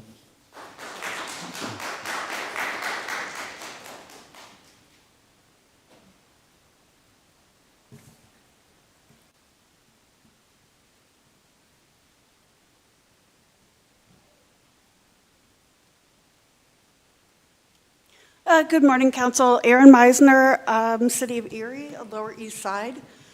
First, I just want to say happy Pride and thank you for continuing to be a sanctuary city. There are 540 anti-LGBTQ plus laws being considered today across the country. And just a reminder to the public, if you are in the queer community, to check the laws before travel, especially related to ID and bathrooms. I hate that I have to say that. I'm going to talk a little bit about ECR SSA. What should be mentioned first is the lack of professional demeanor by a few employees here on official business and how that translates into confidence in their job skills, attitudes, and relationship with reentry clients. I'm appalled. I know just several things off the top of my head that I wrote down here. I know plenty of nonprofits who are sustained for many, many years successfully on CDBG and other grants. That's how nonprofits work. Most of them do get grant money. They hire grant writers and get grant money. Why does the comfort of the client require off-site meeting places? Why can't they come there? Is it because it's located, they have to go past the sheriff, they have to go through a metal detector, they have to see parole and probation officers where it's causing them so much trauma they can't walk in the building, and so they have to have these very private conversations in a public place instead? That's your other opportunity, instead of putting it somewhere where the people you're trying to help can feel safe where they're being helped. Why does self-report of mental health and substance abuse by self-selected clients be such a concern of an advisory board when the recidivism rate is so incredibly low? What they're doing is clearly working, and these are self-reported numbers. Well, I don't know what you want the caseworkers to do if they ask a question and they say, no, I don't have any mental health problems. If you have a job, all the other stuff falls into place. Everything else is better if you can frickin' afford to live. You can't go to school and be in parole and have your full-time job, have the hours that you have to have. It's too much. It's almost impossible for anybody to currently be doing. The same-day closure thing. I know the answer to that. I, unfortunately, have only been studying this about 2 months.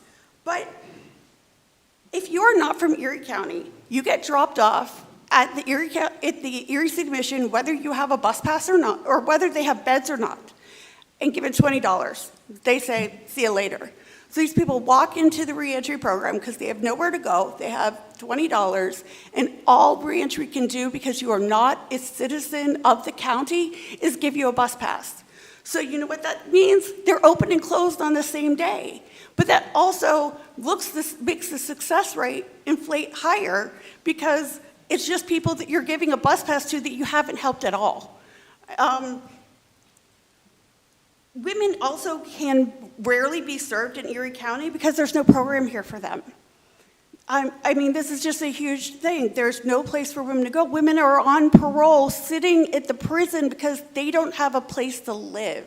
Unless you have family who can take you in, you're not coming to Erie because there's no place for you here. And I guess just lastly, there's so many questions. There's just so many questions that still need to be answered. I'm just really asking that you don't give them money until we have more answers. Thank you.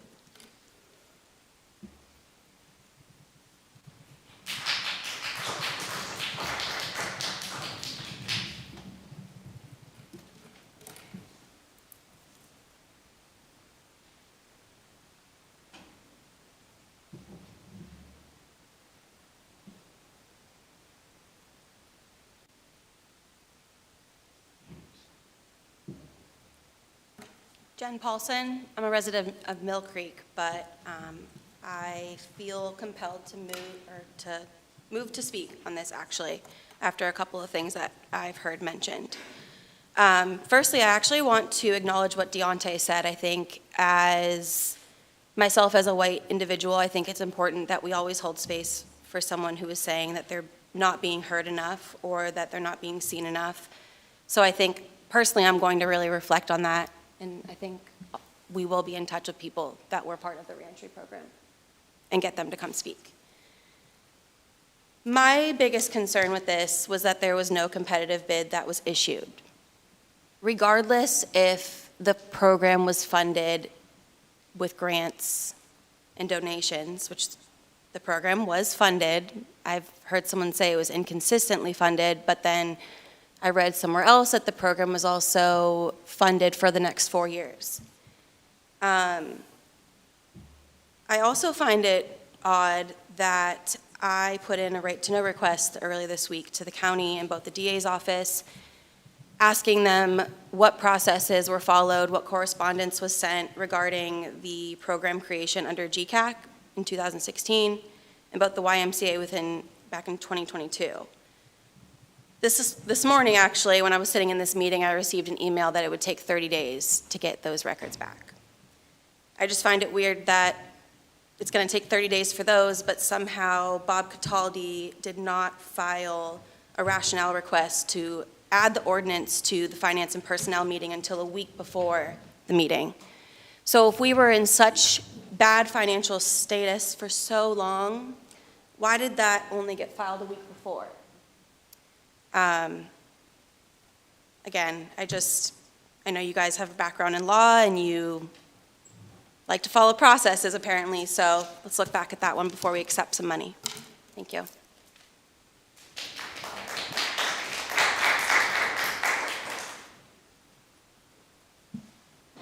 Good morning. My name is Amy Eisert. I am a resident of Edinburgh, Pennsylvania, but I'm here to speak. I didn't plan on speaking, but just feel compelled to do so. I've heard my name a lot in terms of discussions around this issue. Unfortunately, fortunately, I have had the opportunity to have discussions with people who have reached out to me and asked. A lot of the people who are saying my name, I've never even met. And I think it's unfortunate that we live in a world right now that unfortunately I think we all have the same ultimate goal, but in terms of the communication, it's just breaking down and it's broken. And so I just wanted to say thank you to City Council for providing the opportunity to do a presentation, to engage in a study session. I don't think, and I only speak for myself, but because I don't speak for an advisory, but I'd welcome questions. You should have the hard questions when it comes to dealing with people. I'm the numbers person, but I get that. I get that numbers are people. My own cousin is a homicide victim in Erie in 2020. So I get that numbers are people. I don't overlook that. But I just wanted to say thank you for the opportunity. I came here primarily today to listen, and I appreciate that opportunity. Thank you.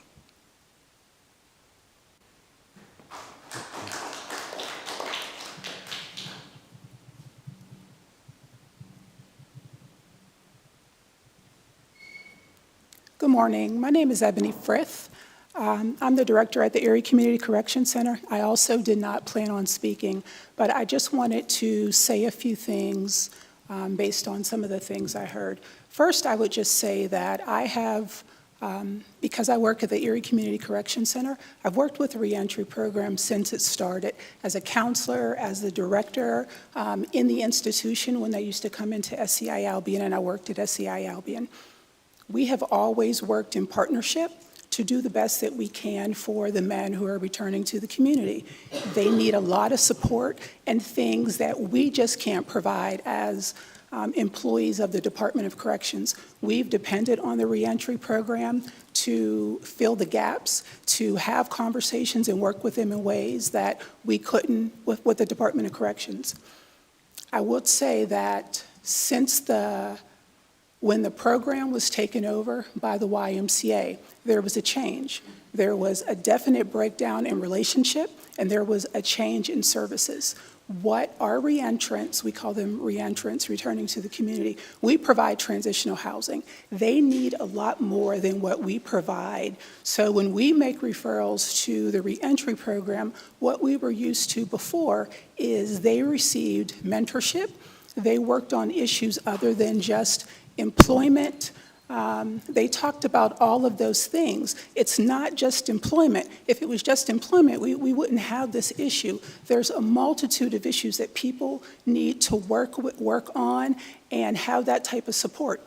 I can say that our men do go to the program, and they still go up there right now, but what they're used to is they go for a bus pass. And very, very quick things. So to say that's what success looks like, that's not what success looks like. Because for us, in 120 days, what we're saying is you have to get a place.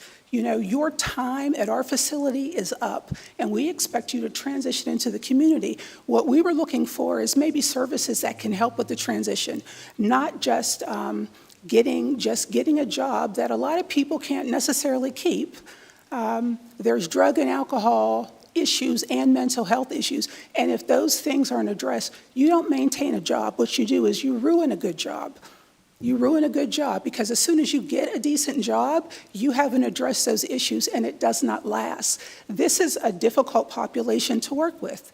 It's difficult and it requires a lot of effort and a lot of different strategies, and it's a lot more than just getting a job. A lot of people need a lot of assistance. I would ask that I'm glad there's going to be a study session, but I would ask that you support the new staff that's coming on. One of the other reasons it would not be a good idea to still have that at the YMCA, have it where it's at. People who have different issues, you know, that we have sex offenders who are in the community who are also trying to make a change. They should not be going into the YMCA. There's kids there. And if parents knew that, I don't think they would be comfortable, which I did have a conversation with people at the YMCA about that issue, that it's not a good idea to have it here when you have different offenders going into the building where there's children. So that was one of the reasons, having it at that location. The people who come from our facility, we have about 400 men who come through our facility re-entering the community per year. They have no issue going up into the office. They're not on probation. And a lot of the people that are served through the community, they're not on probation. Some people are still inmates serving their sentence in the community. Some people are on parole and not on probation. Some people have already maxed their sentence and looking for assistance. So the people who are serviced are not affected by probation. Some of them are, but other ones aren't. And I think that people kind of forget those things. There's a lot of different things, and I think in general what I've heard, people are speaking from the heart, and they care about what happens to this population. They want to see them successful. And this new program, going back to the fidelity of the program, is really what works. Those numbers of the recidivism, that's for a short period. That has nothing to do with, a year down the line, 2 years down the line. That's when you're going to look at what those rates are. 30 days or getting a bus pass or I got a job at this place and then you're shut off. And I can say, I know some of our people, they don't go back. They get their bus pass and then they're done. You can't consider that a success. Thank you. Thank you.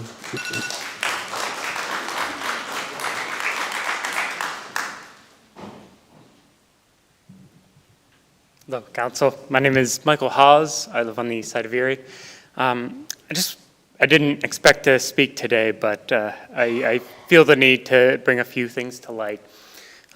First off is I used to live in the our West Bayfront neighborhood before moving to the east side, and I can tell you with certainty that there is a stark difference between those two neighborhoods, and I believe that it's incumbent upon this council to make those two areas equal.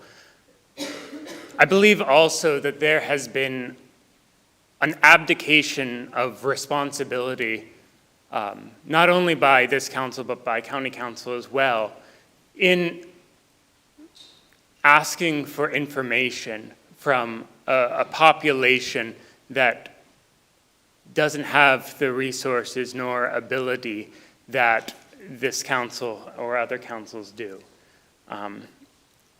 I did not expect to come to this meeting today. I have not participated and shown up at as many meetings as I would like to. And that's a difficult thing to do, to show up. And I think that expecting the people who are most affected, the people who are most at risk, to come, show up, and to give council, to give government the information that they require to anticipate the needs of government is asking and abdicating the responsibility that you have. 20 years ago, it would have been much harder to collect a large amount of information. Now, through social media, through data aggregation, that is much more feasible. You can also just go out into the communities, walk around and talk to people.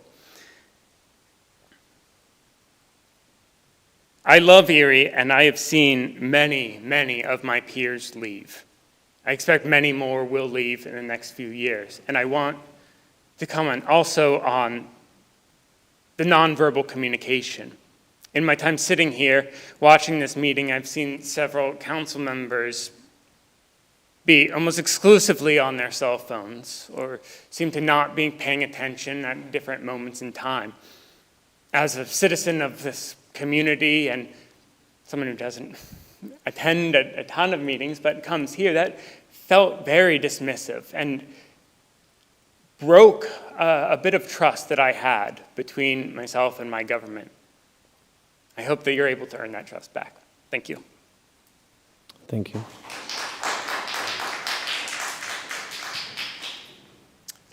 Madam Mayor, council people, my name is Alan Brown, and I live in Northeast.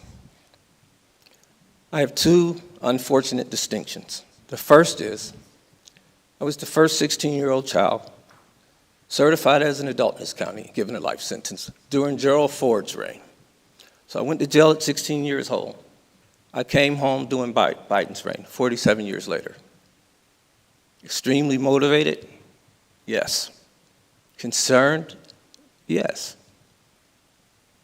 The most important thing I've heard in this room, and I hope it came from your hearts, because it seems to be a mandatory act, the Pledge of Allegiance. Liberty and justice for all.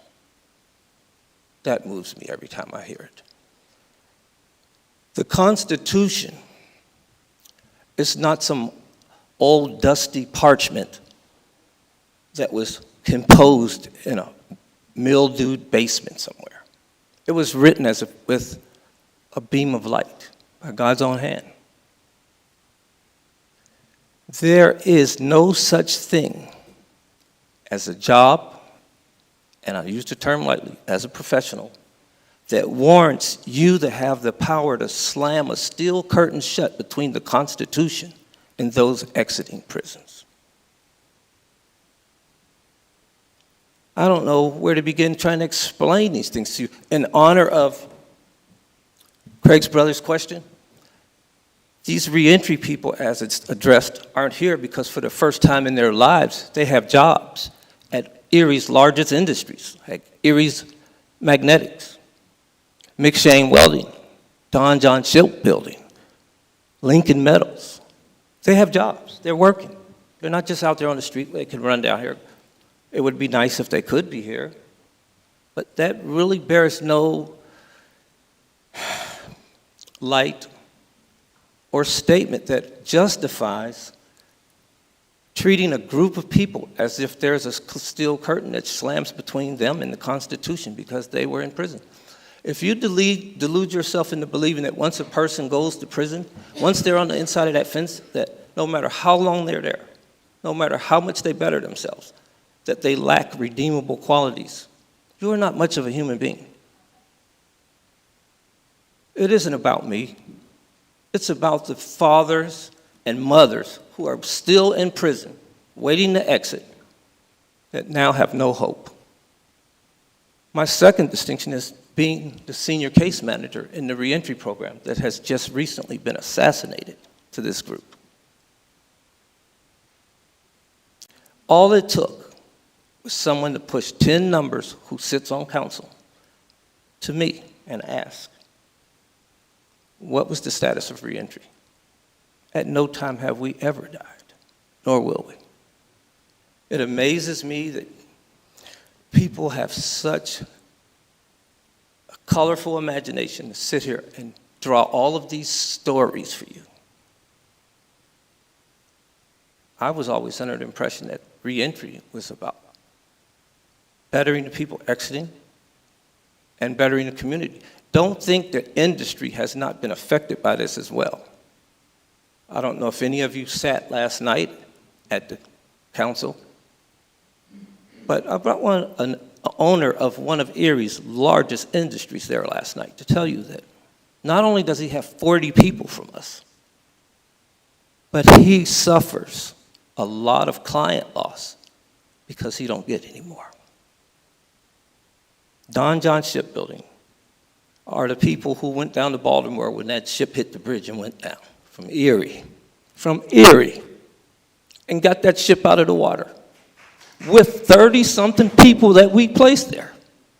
This wasn't some useless agency. It wasn't about money. We didn't make money off of our people. We didn't send people to BPS where they get an $8 or $9 hourly wage. We got them sustainable wages at every place we sent them. And it was always Erie's biggest industries that accepted them. These people aren't pawns. They're human beings. They're fathers, they're siblings, they're sons, they're grandbabies. They have every right to the happiness that each of you have. And I would like you to not answer this question for me, but look in your heart for it. If it was your child or someone you loved or was important to you, would it have been so easy to slam the door shut on them like that? Would it have been so easy to be emotionally calloused about the fallout that would come from a hasty decision based Thank you. That's the time. So, nearly anything? Thank you. Thank you.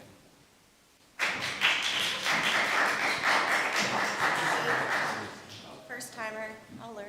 All right, it wasn't here.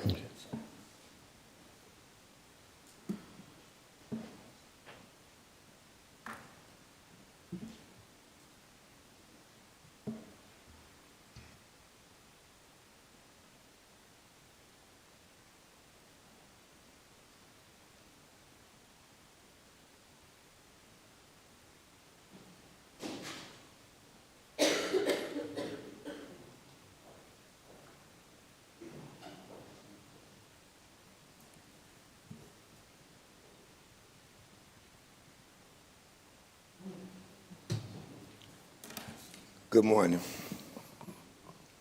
I wasn't going to do this, but I've had enough. Could you say your name? Sorry. I'm Brother D. Gerald Craig Sr. I've been in reentry for the last 40-something years. I spent 31 years of my life in the system. Can I get a witness, Mr. Horton? There's been some things said here today that are outright lies. Outright lies. I didn't want to call nobody out.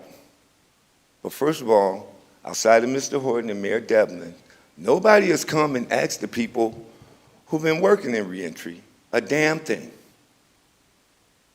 from this side, except for Mr. Jones, who I went to and begged him to reapply. So I don't know where the narrative come from that he was told he couldn't apply and he was shot down because he's got a criminal record. We ain't got criminal records. So that makes no sense. And still would like for him to apply. But the narratives that's being floated are to fulfill somebody else's agenda. And I get it. I get it.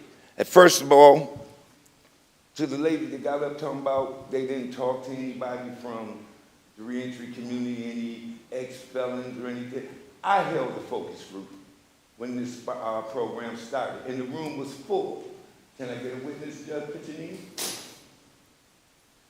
I did 3 presentations between the House of Prayer Church and the Erie One about this program. I've been here since its inception. I'm invested in this. When I leave here sometime today, I'll be over at the courthouse bailing my own son out. So people need to watch their mouths about what they're saying, because they don't got facts unless their agenda is bigger than the facts. And whatever happened to fact checking anyway? Is that still a thing? Is that still a thing is what I want to know. Because apparently some people ain't doing it. Do your research. Come to the people that know, who are there. I'll tell you what, if you take this program and tie it up in this, like it's being done, it's hurting my son. It's hurting those people that are coming home.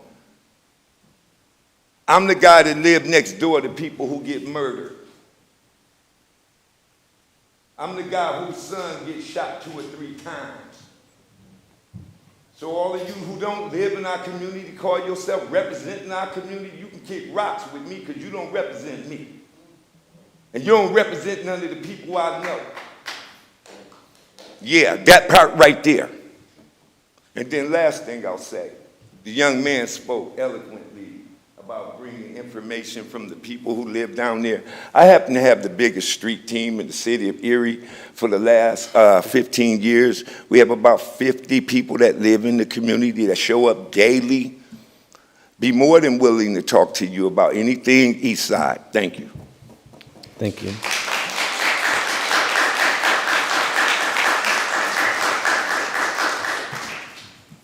Brother B, thank you for your comments. I appreciate you. I have never had an issue with you, and I don't intend to have one. I do want to say that neither one of us know what goes on in our families. So I think it's all very important to understand that I may have similar issues that you have that you just don't know about, regardless of where I live. My concern is not... Can you state your name? Yes, Cindy Schreiber, I'm sorry, born and bred in Erie and raised, or live in Erie, or Edinburgh currently, I'm sorry. Our concern with ECRSSA is not that it is needed. It is desperately needed, but it is desperately needed to be done properly. And there are situations that have occurred where that has not happened. There's groups and situations being referred to that it is being misrepresented that they are being created right now, and they were already created by the Y, and we have documentation from that. So when we're talking about proof, like, we have letters, we have documentation about these programs and these things that were happening within the Y ECRSS team. So when a presentation is made, hey, we're doing this, we're doing this, we're doing this, we're doing this, yeah, well, that's because they were doing it already. Right? I think one of the problems here, well, there's 2 problems. Number one, nobody who is advocating for any kind of justice wants to go speak to anybody when we're getting phone calls from nonprofit leaders and persons that are being told to tell us to shut up. I'm not going to go have a conversation with somebody who does that. I'm just not. That's intimidation, and I'm not interested in that kind of dialogue. I'm not. I have not threatened anybody, and I don't expect that that's an appropriate way to respond or to create a dialogue. And that's happened several times now. We need to remember that while we are trying to create a program that is better than anything that it's been. The way to do it is to not do it in probation. It's a different model. We have so much emotional tension tied up around probation and parole in the past year, and for many people, long before that. Okay? And it's not just people in this room, it's people here. We all have situations that are identifiable with each other. And because I may not have in a neighborhood or somebody else may not live in my neighborhood does not mean that we should not be acknowledging that humanity needs to be the focus. And I don't think that that's what's happening. I think the data is being driven, that there are hurt feelings that were created that have created ulterior motives. And I think that that's sad because, as Deontay said, like, we're not talking to the reentry people. I will tell you that several of the major industries were going to actually pay their people to come down and talk. But they're working. That's kind of the point. They're working. And they already get phone calls at 9 o'clock to be with their probation at 10 o'clock, and then they have to go check in here and they have to go and check in there. And luckily, those industries are tolerant and patient of those schedules. But they're not going to be here if they're working. I think there needs to be a town hall, a huge conversation in the county and city with people who represent all of the parts and pieces of this. Paul Gamble spoke last night very eloquently on his role in starting ECRSSA and how disappointed he is and what has happened. There are several people who have come down and spoke. Don John came down and spoke last night. There are people from all different aspects of how this program is running and being affected and affecting others that are speaking, okay? But the ultimate situation is if there are facts that are not being shared, then that creates distrust and it creates a lack of transparency. And we don't need that right now. We don't need that right now. I can tell you that when I say something and people who know me, I come with paperwork. I come with paperwork. So anything that I have said has come from paperwork. It's come from documents. It's come from PA budgets. It's come from letters. It's come from budgets. It's come from grants. If I wanted to get up here and be emotional, you would see a wholly different side of me because I am very emotional and I would be standing here crying. But that's not my place and that's not my right to cry tears for somebody who's struggling. I don't feel that that's appropriate. If people can work together, this would be a different story. But there are some of us who are trying to, and there are some of us who are not.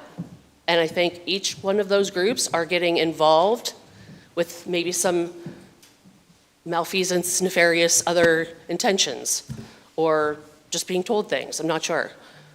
There is no hidden agenda for me.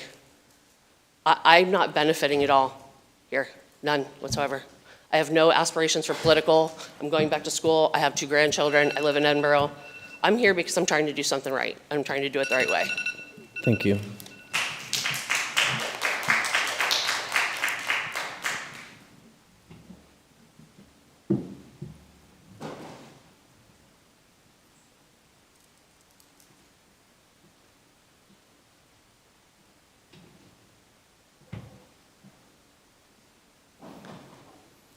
Good morning. My name is Linda Graffius, born and raised in Erie, but live in Mill Creek.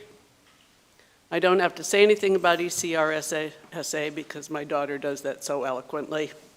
But I do want to also address what was observed and the young man spoke about was the use of phones. We are asking our children to not have their phones at school. And I would like to see that happen here. There's no reason that anybody has to have their phone out scrolling, and then that shows their body language too. Most of you are very attentive, but there was one person in particular who was very offended. And that's all I have to say. Thank you. Thank you. Dr. Titus? Yes.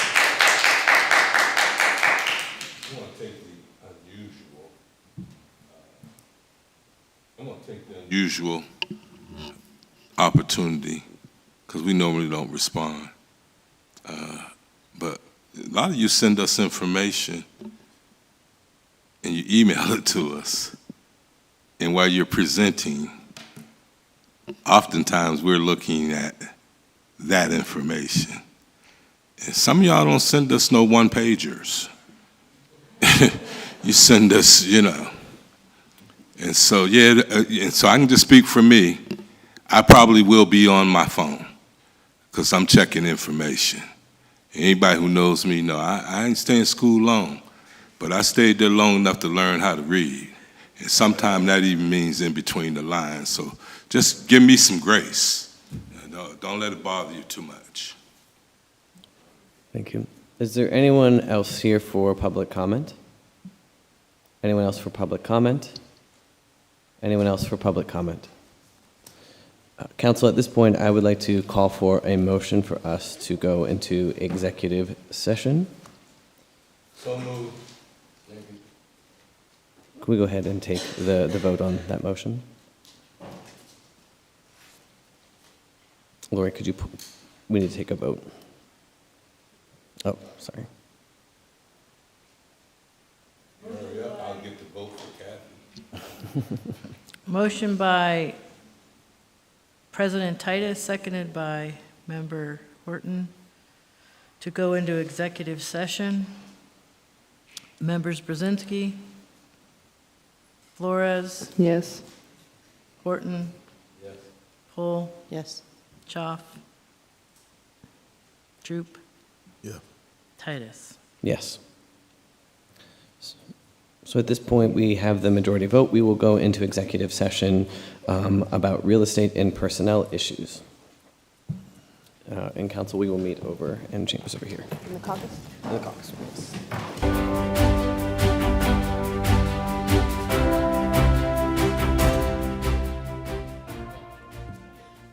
Okay, City Council will recontinue the regular meeting. It is 11:25.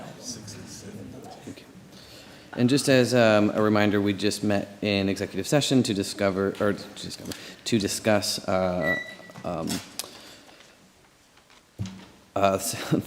realty and personnel. I just completely lost my words there, so thank you. All right, now we'll go back into our regular agenda. Okay, ordinances for final passage. Council File Number 16609, Official Ordinance 30, 2026. An ordinance amending Ordinance Number 26, 1958, the Traffic Code of the City of Erie by the installation of stop signs at 3 intersections. Number 1, McCarter Avenue and Pennsylvania Avenue, stopping at McCarter. Number 2, Atkins Street and Birch Court, stopping on Birch Court. Number 3, West 39th Street and Fruit Street, stopping at Fruit Street. Sponsored by Councilmember Troop, seconded by Councilmember Horton, that Council File Ordinance Number 16609, and now known as Official File Ordinance 30, 2026, be finally passed by City Council. Members Brzezinski? Yes. Flores? Yes. Horton? Yes. Pohl? Yes. Schaaf? Yes. Troop? Yeah. Titus? Yes. City Council pass Official File Ordinance 30, 2026, finally by yea 7, nay 0.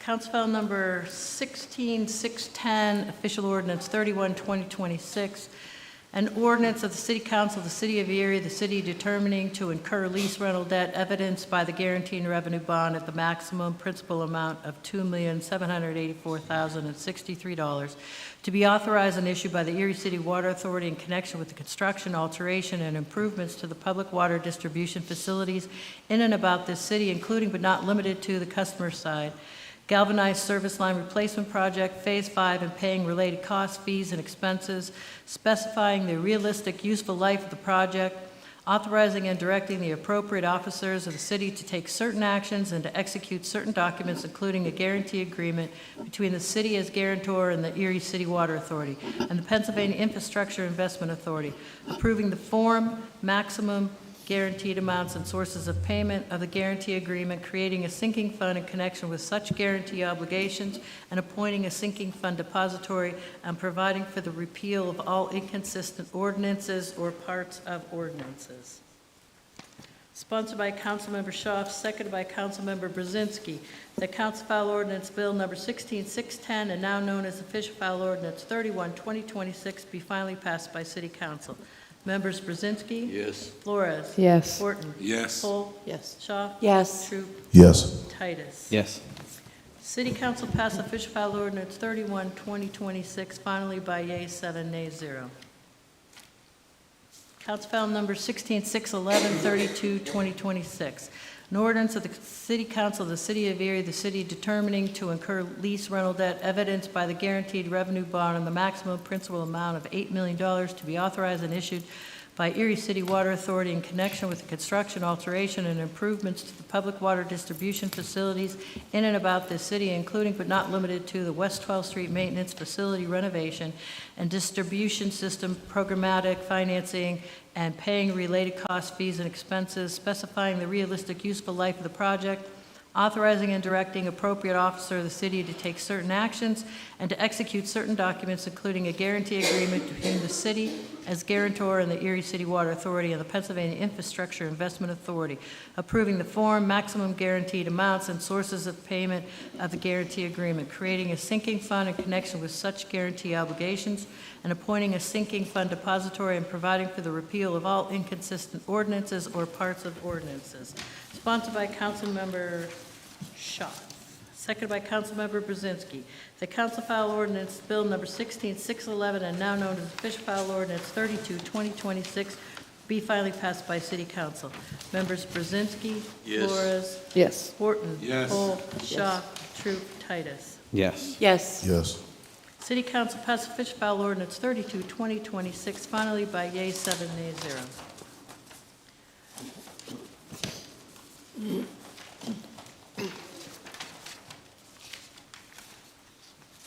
Ordinances for first reading. Council File Number 16612, appropriating the sum of $254,061 from unappropriated and anticipated revenue to be received from the U.S. Department of Housing and Urban Development, which is HUD, for the following Emergency Solutions 26 projects.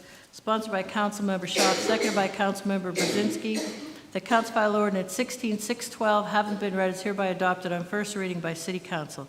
Members Brzezinski. Yes. Flores. Yes. Horton. Yes. Cole. Yes. Shaw. Yes. Troop. Yes. Titus. Yes. City Council read and adopt Council File Ordinance 16612 by yeas 7, nays 0 on first reading.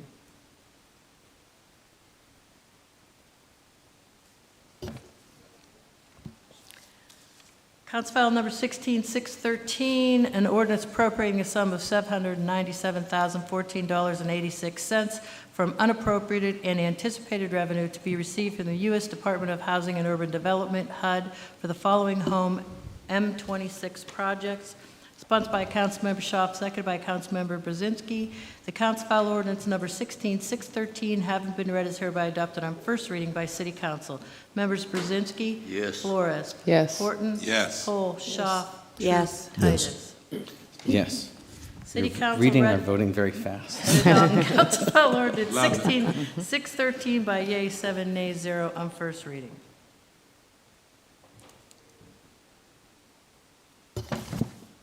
Council File Number 16614, an ordinance appropriating a sum of $2,909,512 from unappropriated and anticipated revenue to be received from the U.S. Department of Housing and Urban Development, HUD, and $5,000 program income for a total of $2,914,512 for the following Community Development Block Grant CD 26 projects.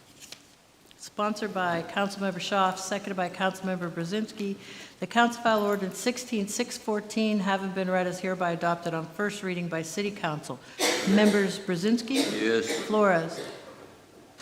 Horton. Yes. Yes. Cole. Yes. Shaw. Yes. Troop. Yes. Titus. Yes. City Council read and adopt Council File Ordinance 16614 by yea 7, nay 0 on first reading.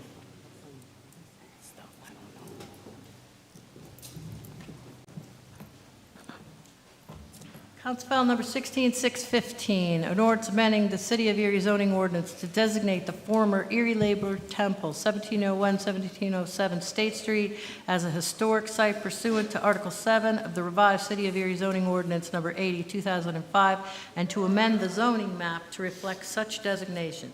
Sponsored by Councilmember Shaw, seconded by Councilmember Brzezinski.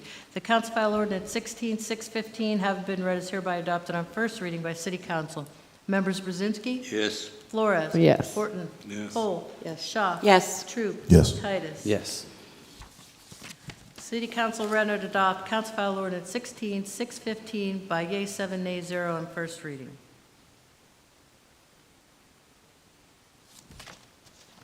Council File Number 16616, an ordinance amending the City of Erie zoning ordinance to designate the Erie Manicore Club, 1607 State, as a historic site pursuant to Article 7 of the revised City of Erie zoning ordinance Number 80, 2005, and to amend the zoning map to reflect such designation.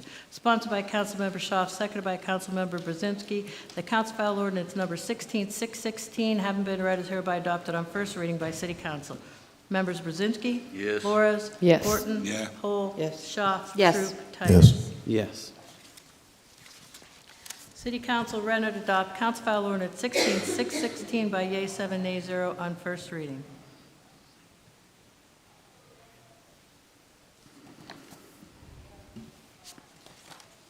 Council File Number 16617, an ordinance amending the City of Erie zoning ordinance to designate the South Erie Iron Works Company Building, 1919 Peach, Erie, Pennsylvania, as a historic site pursuant to Article 7 of the revised City of Erie zoning ordinance Number 80, 2005, and to amend the zoning map to reflect such designation. Sponsored by, you guessed it, Councilmember Shaw, seconded by Councilmember Brzezinski. The Council File Ordinance 16617 having been read is hereby adopted on first reading by City Council. Members Brzezinski? Yes. Flores? Yes. Horton? Cole? Yes. Shaw? Yes. Troop? Titus? Yes. Yes. City Council read and adopt Council File Ordinance 16617 by yea 7, nay 0 on first reading. Lori, I have to leave. Okay. Just letting you know. All right, thank you.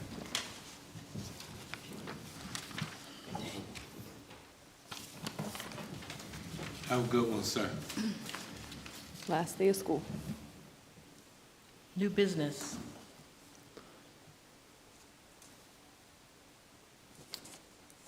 There is no new business, correct? No old business, but there is new business. Oh, sorry, yes. Do we need a first and a second? Make a motion to move the balance. I'll second that. Take the box.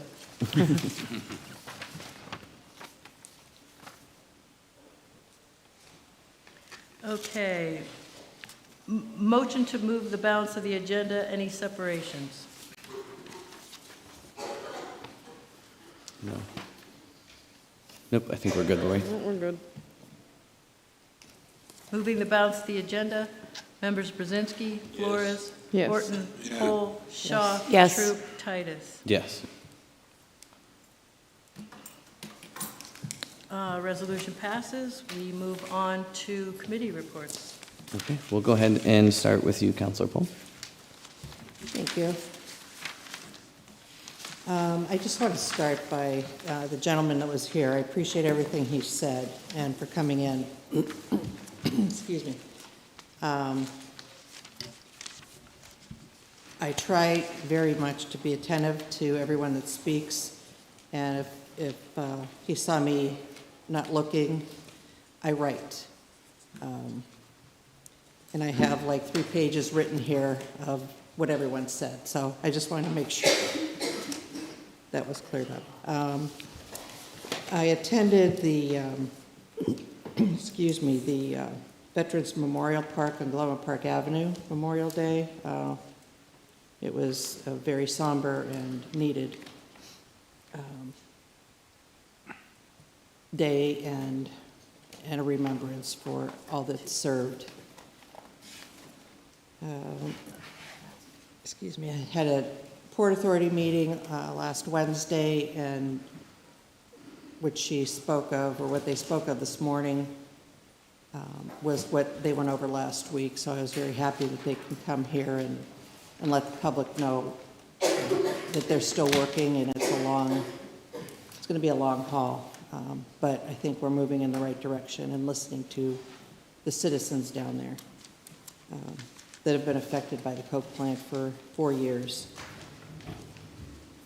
The Environmental Advisory Board was here, and they're always doing good. I found out that they have 3 openings on their board, so if anyone's interested, I reach out to anybody that cares about the environment and wants to have a say to sign up, to be maybe put on the board, or to even come to their monthly meeting just to listen to see what they do. I attended last Friday the groundbreaking at the upcoming Trust Hotel that when I was growing up was a Baldwin building, then changed to the Renaissance Center. It's a good project. Hopefully they can, I'm just glad that they're not knocking down all these beautiful buildings anymore, and just revitalizing them somehow. And it's not all on the city. It's a private investor with, private funding. So the Historic Preservation meeting was held on Monday. And that's always very interesting because it coincides with the Baldwin building. And it's just good to see, because I can remember going up and down State Street and all those buildings are gone or made into not so nice buildings anymore. But that was before we had anyone to speak up. People just bought the buildings and did what they wanted to do. So firefighter pension meeting was yesterday, and we had 2 retirees. Firefighter Fraze retired, and Assistant Chief Greg Purchase. So I wish them both well in their upcoming endeavors. Wonderful retirement. That's it. Thank you. Councilor Flores. My committee reports come later in the week. I have the Parking Authority next Tuesday, so I will try to attend through Zoom. It's just while I'm in commute to work, so it's kind of not the best time. But I also wanted to mention that if people are interested in getting involved with the Environmental Caucus, you just have to reach out to the Environmental Caucus. They will put you on the Zoom, on the email list so that you know when the meetings are, but it's the last meeting of the month. I think it's the 4th Wednesday, if I'm not mistaken. But they are trying to just be more environmentally conscious. We do border the lake, so that's our fresh water, so it is good for us to be aware of what is being worked on, but also that this group of people are trying to work with developers. That way our building material is more environmentally friendly. I know they've been trying to get a plastic bag ban going on just because there's so much plastic waste and we are consuming that, and that's not good. So if you are interested, that is an option for you to be involved, and you can go back and rewatch any of the meetings through Zoom, well, not through Zoom, but the Facebook and our YouTube channel. I also wanted to mention that with it getting warm, please, as motor vehiclists, please be aware of the pedestrians that are walking, are physically disabled and are intellectually disabled, need a little bit more time than what we're giving when people are crossing the road, but also down by the Blasco Library. Some cars are aware that they are supposed to stop for pedestrians, and some just blow through. And that's kind of dangerous when have the right-of-way technically as pedestrians, and people might not be all there to know that they should stop. I work with intellectually disabled, so I'm always teaching my client to be aware of the parking lot and the driveway and making sure that she is aware of the dangers vehicles, because just because you see them doesn't mean they see you.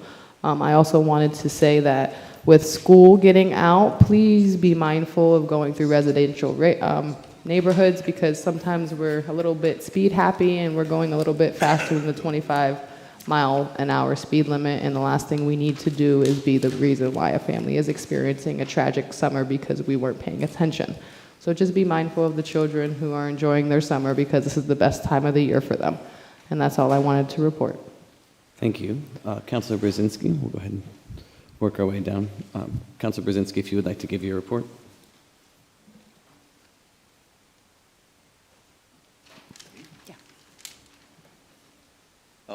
Things are, I think you all know that you made the Erie Convention Center a little bit uneasy last meeting.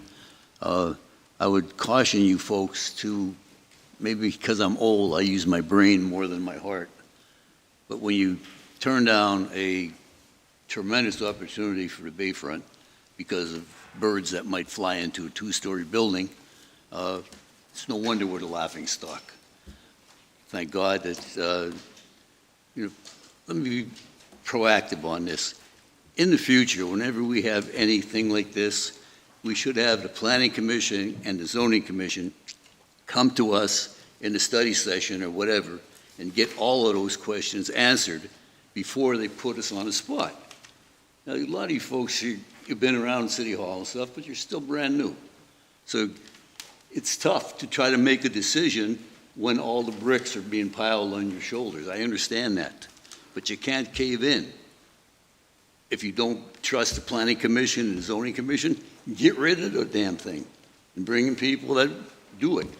Fortunately, we do have a good group up there, a group that works well. And to scream and yell that we're closing the garage doors after all the cars are stolen, it doesn't make sense. I was on vacation last week, and I spent quite a few hours on the phone I digress. Anyway, I'm looking forward to that next vote, and we can finally move forward with it. If anybody has any questions, please, if you don't come to me, come to somebody, get your answers before the meeting. Otherwise, we're going to be fool's elly. The other airport authority, so many things are happening, but with the gas crunch and Iran one day this way and the other day the other way, everybody's kind of moving slowly with the flights that we're going to add to Chicago and things like that. I have nothing to report on it yet, but once we do get a full handle on it, I'll be the first to know. Sorry that I had to lambaste, but we got to do a better job, folks. That's all I'm saying. Thank you. Thank you. Councilor Horton? Sure. I attended the Housing Authority. You probably have to, I don't think I'm picking. No, you I attended the Housing Authority legislative breakfast, and they laid out their 3-year plan or annual plan. They had some interesting things.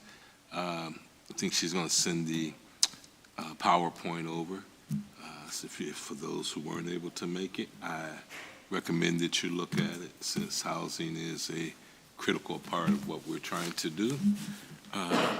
We appointed a land bank representative from council. Thank you, Mayor. Thank you, council.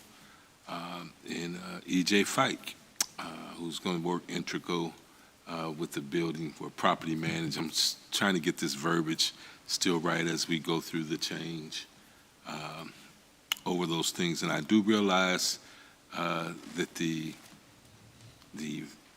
last week's or a week and a half ago, the financial press conference where we talked about the $12 million, I do think that elevated should have elevated us to a sense of urgency to do some stuff. And so a lot of the things I'm trying to do is not be distracted by what's coming down here, but some of those distractions are healthy. And one of those distractions was I met with Erie United, and they want to talk about housing. And I sat with them for about an hour and a half. listened to some of their concerns, fielded as many questions as I could. Told them that at some point, maybe they might consider bringing that stuff to us collectively. And I asked them, I'm always throwing it at you, Dr. Titus. So Dr. Titus might be able to facilitate you doing his presentation as opposed to trying to run us all down one by one and give us the information. I'm of the same mindset. I am my mother's child. Fantastic things happen when you get all stakeholders in one room as opposed to receiving information piecemeal. And so we didn't have a blighted review board meeting.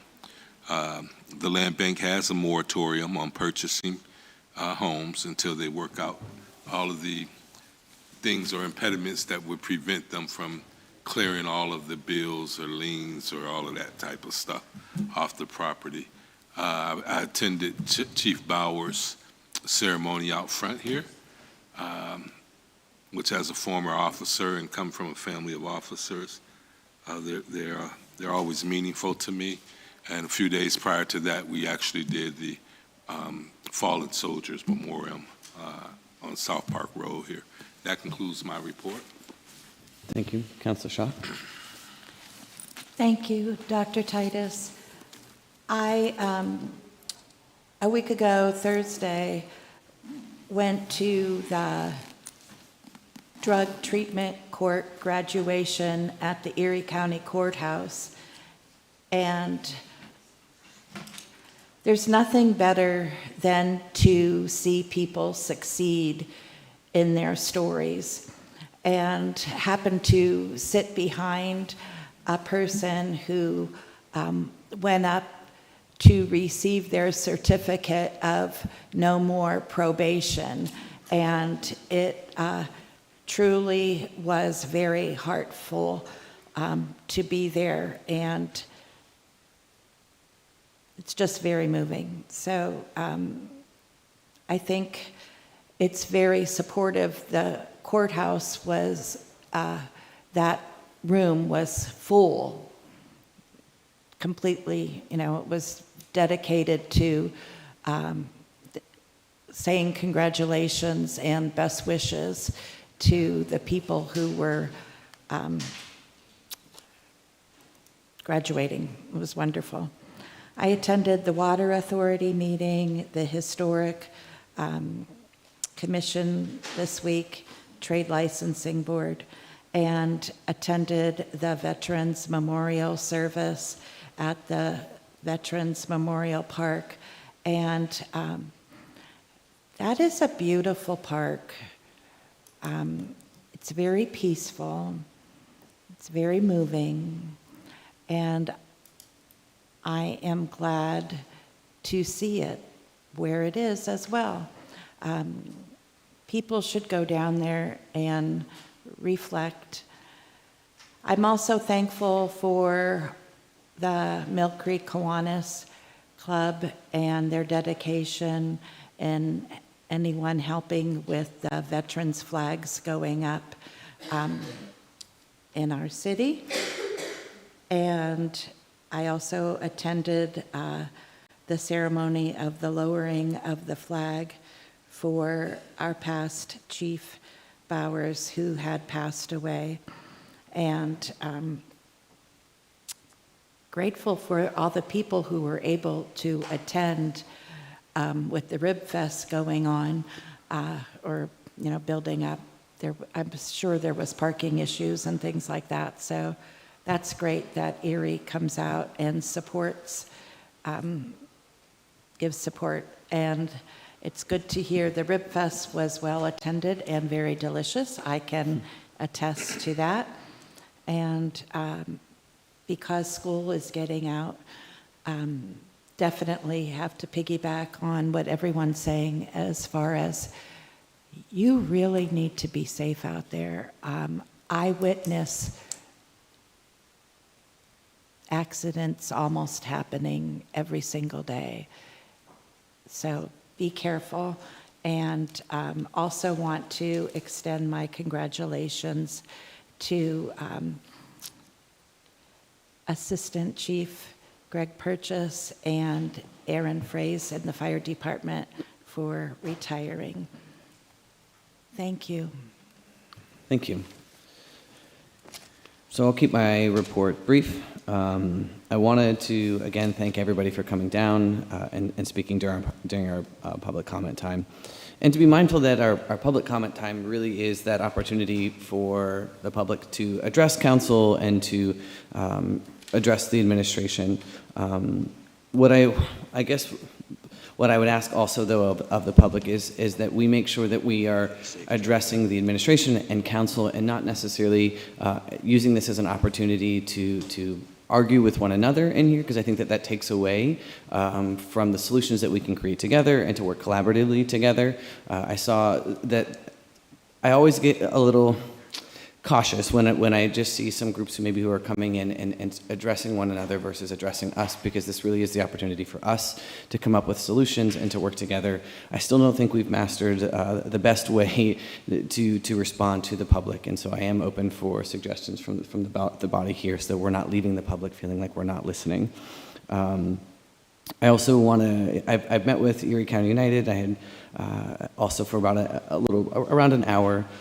I did leave that meeting feeling that there's a shift in how they want to approach, just with some of the community advocates, and really wanting to coordinate and bring solutions together and changes that we as council and a body can enact.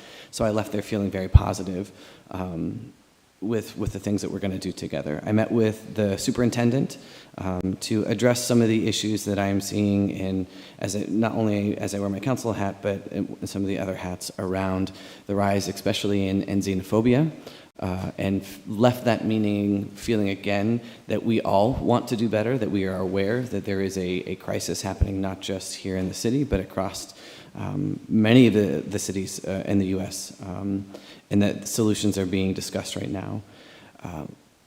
I also would be remiss if I didn't acknowledge, and this is a call out to not just council, but to those who are listening, that there is a steady and consistent rise around suicidality and loss of young life. We had another young person end their life this week who is a member of the Erie Public School System, and this is multiple this past year. And all of the things that we hear during public comment are absolutely related and connected to this. And so this is a call upon every elected official and every community leader to also center this as part of the conversation. Is our young people are believing that there is no future, and that there is a deep loss of hope, and that it is on us to help create that and to create pathways forward.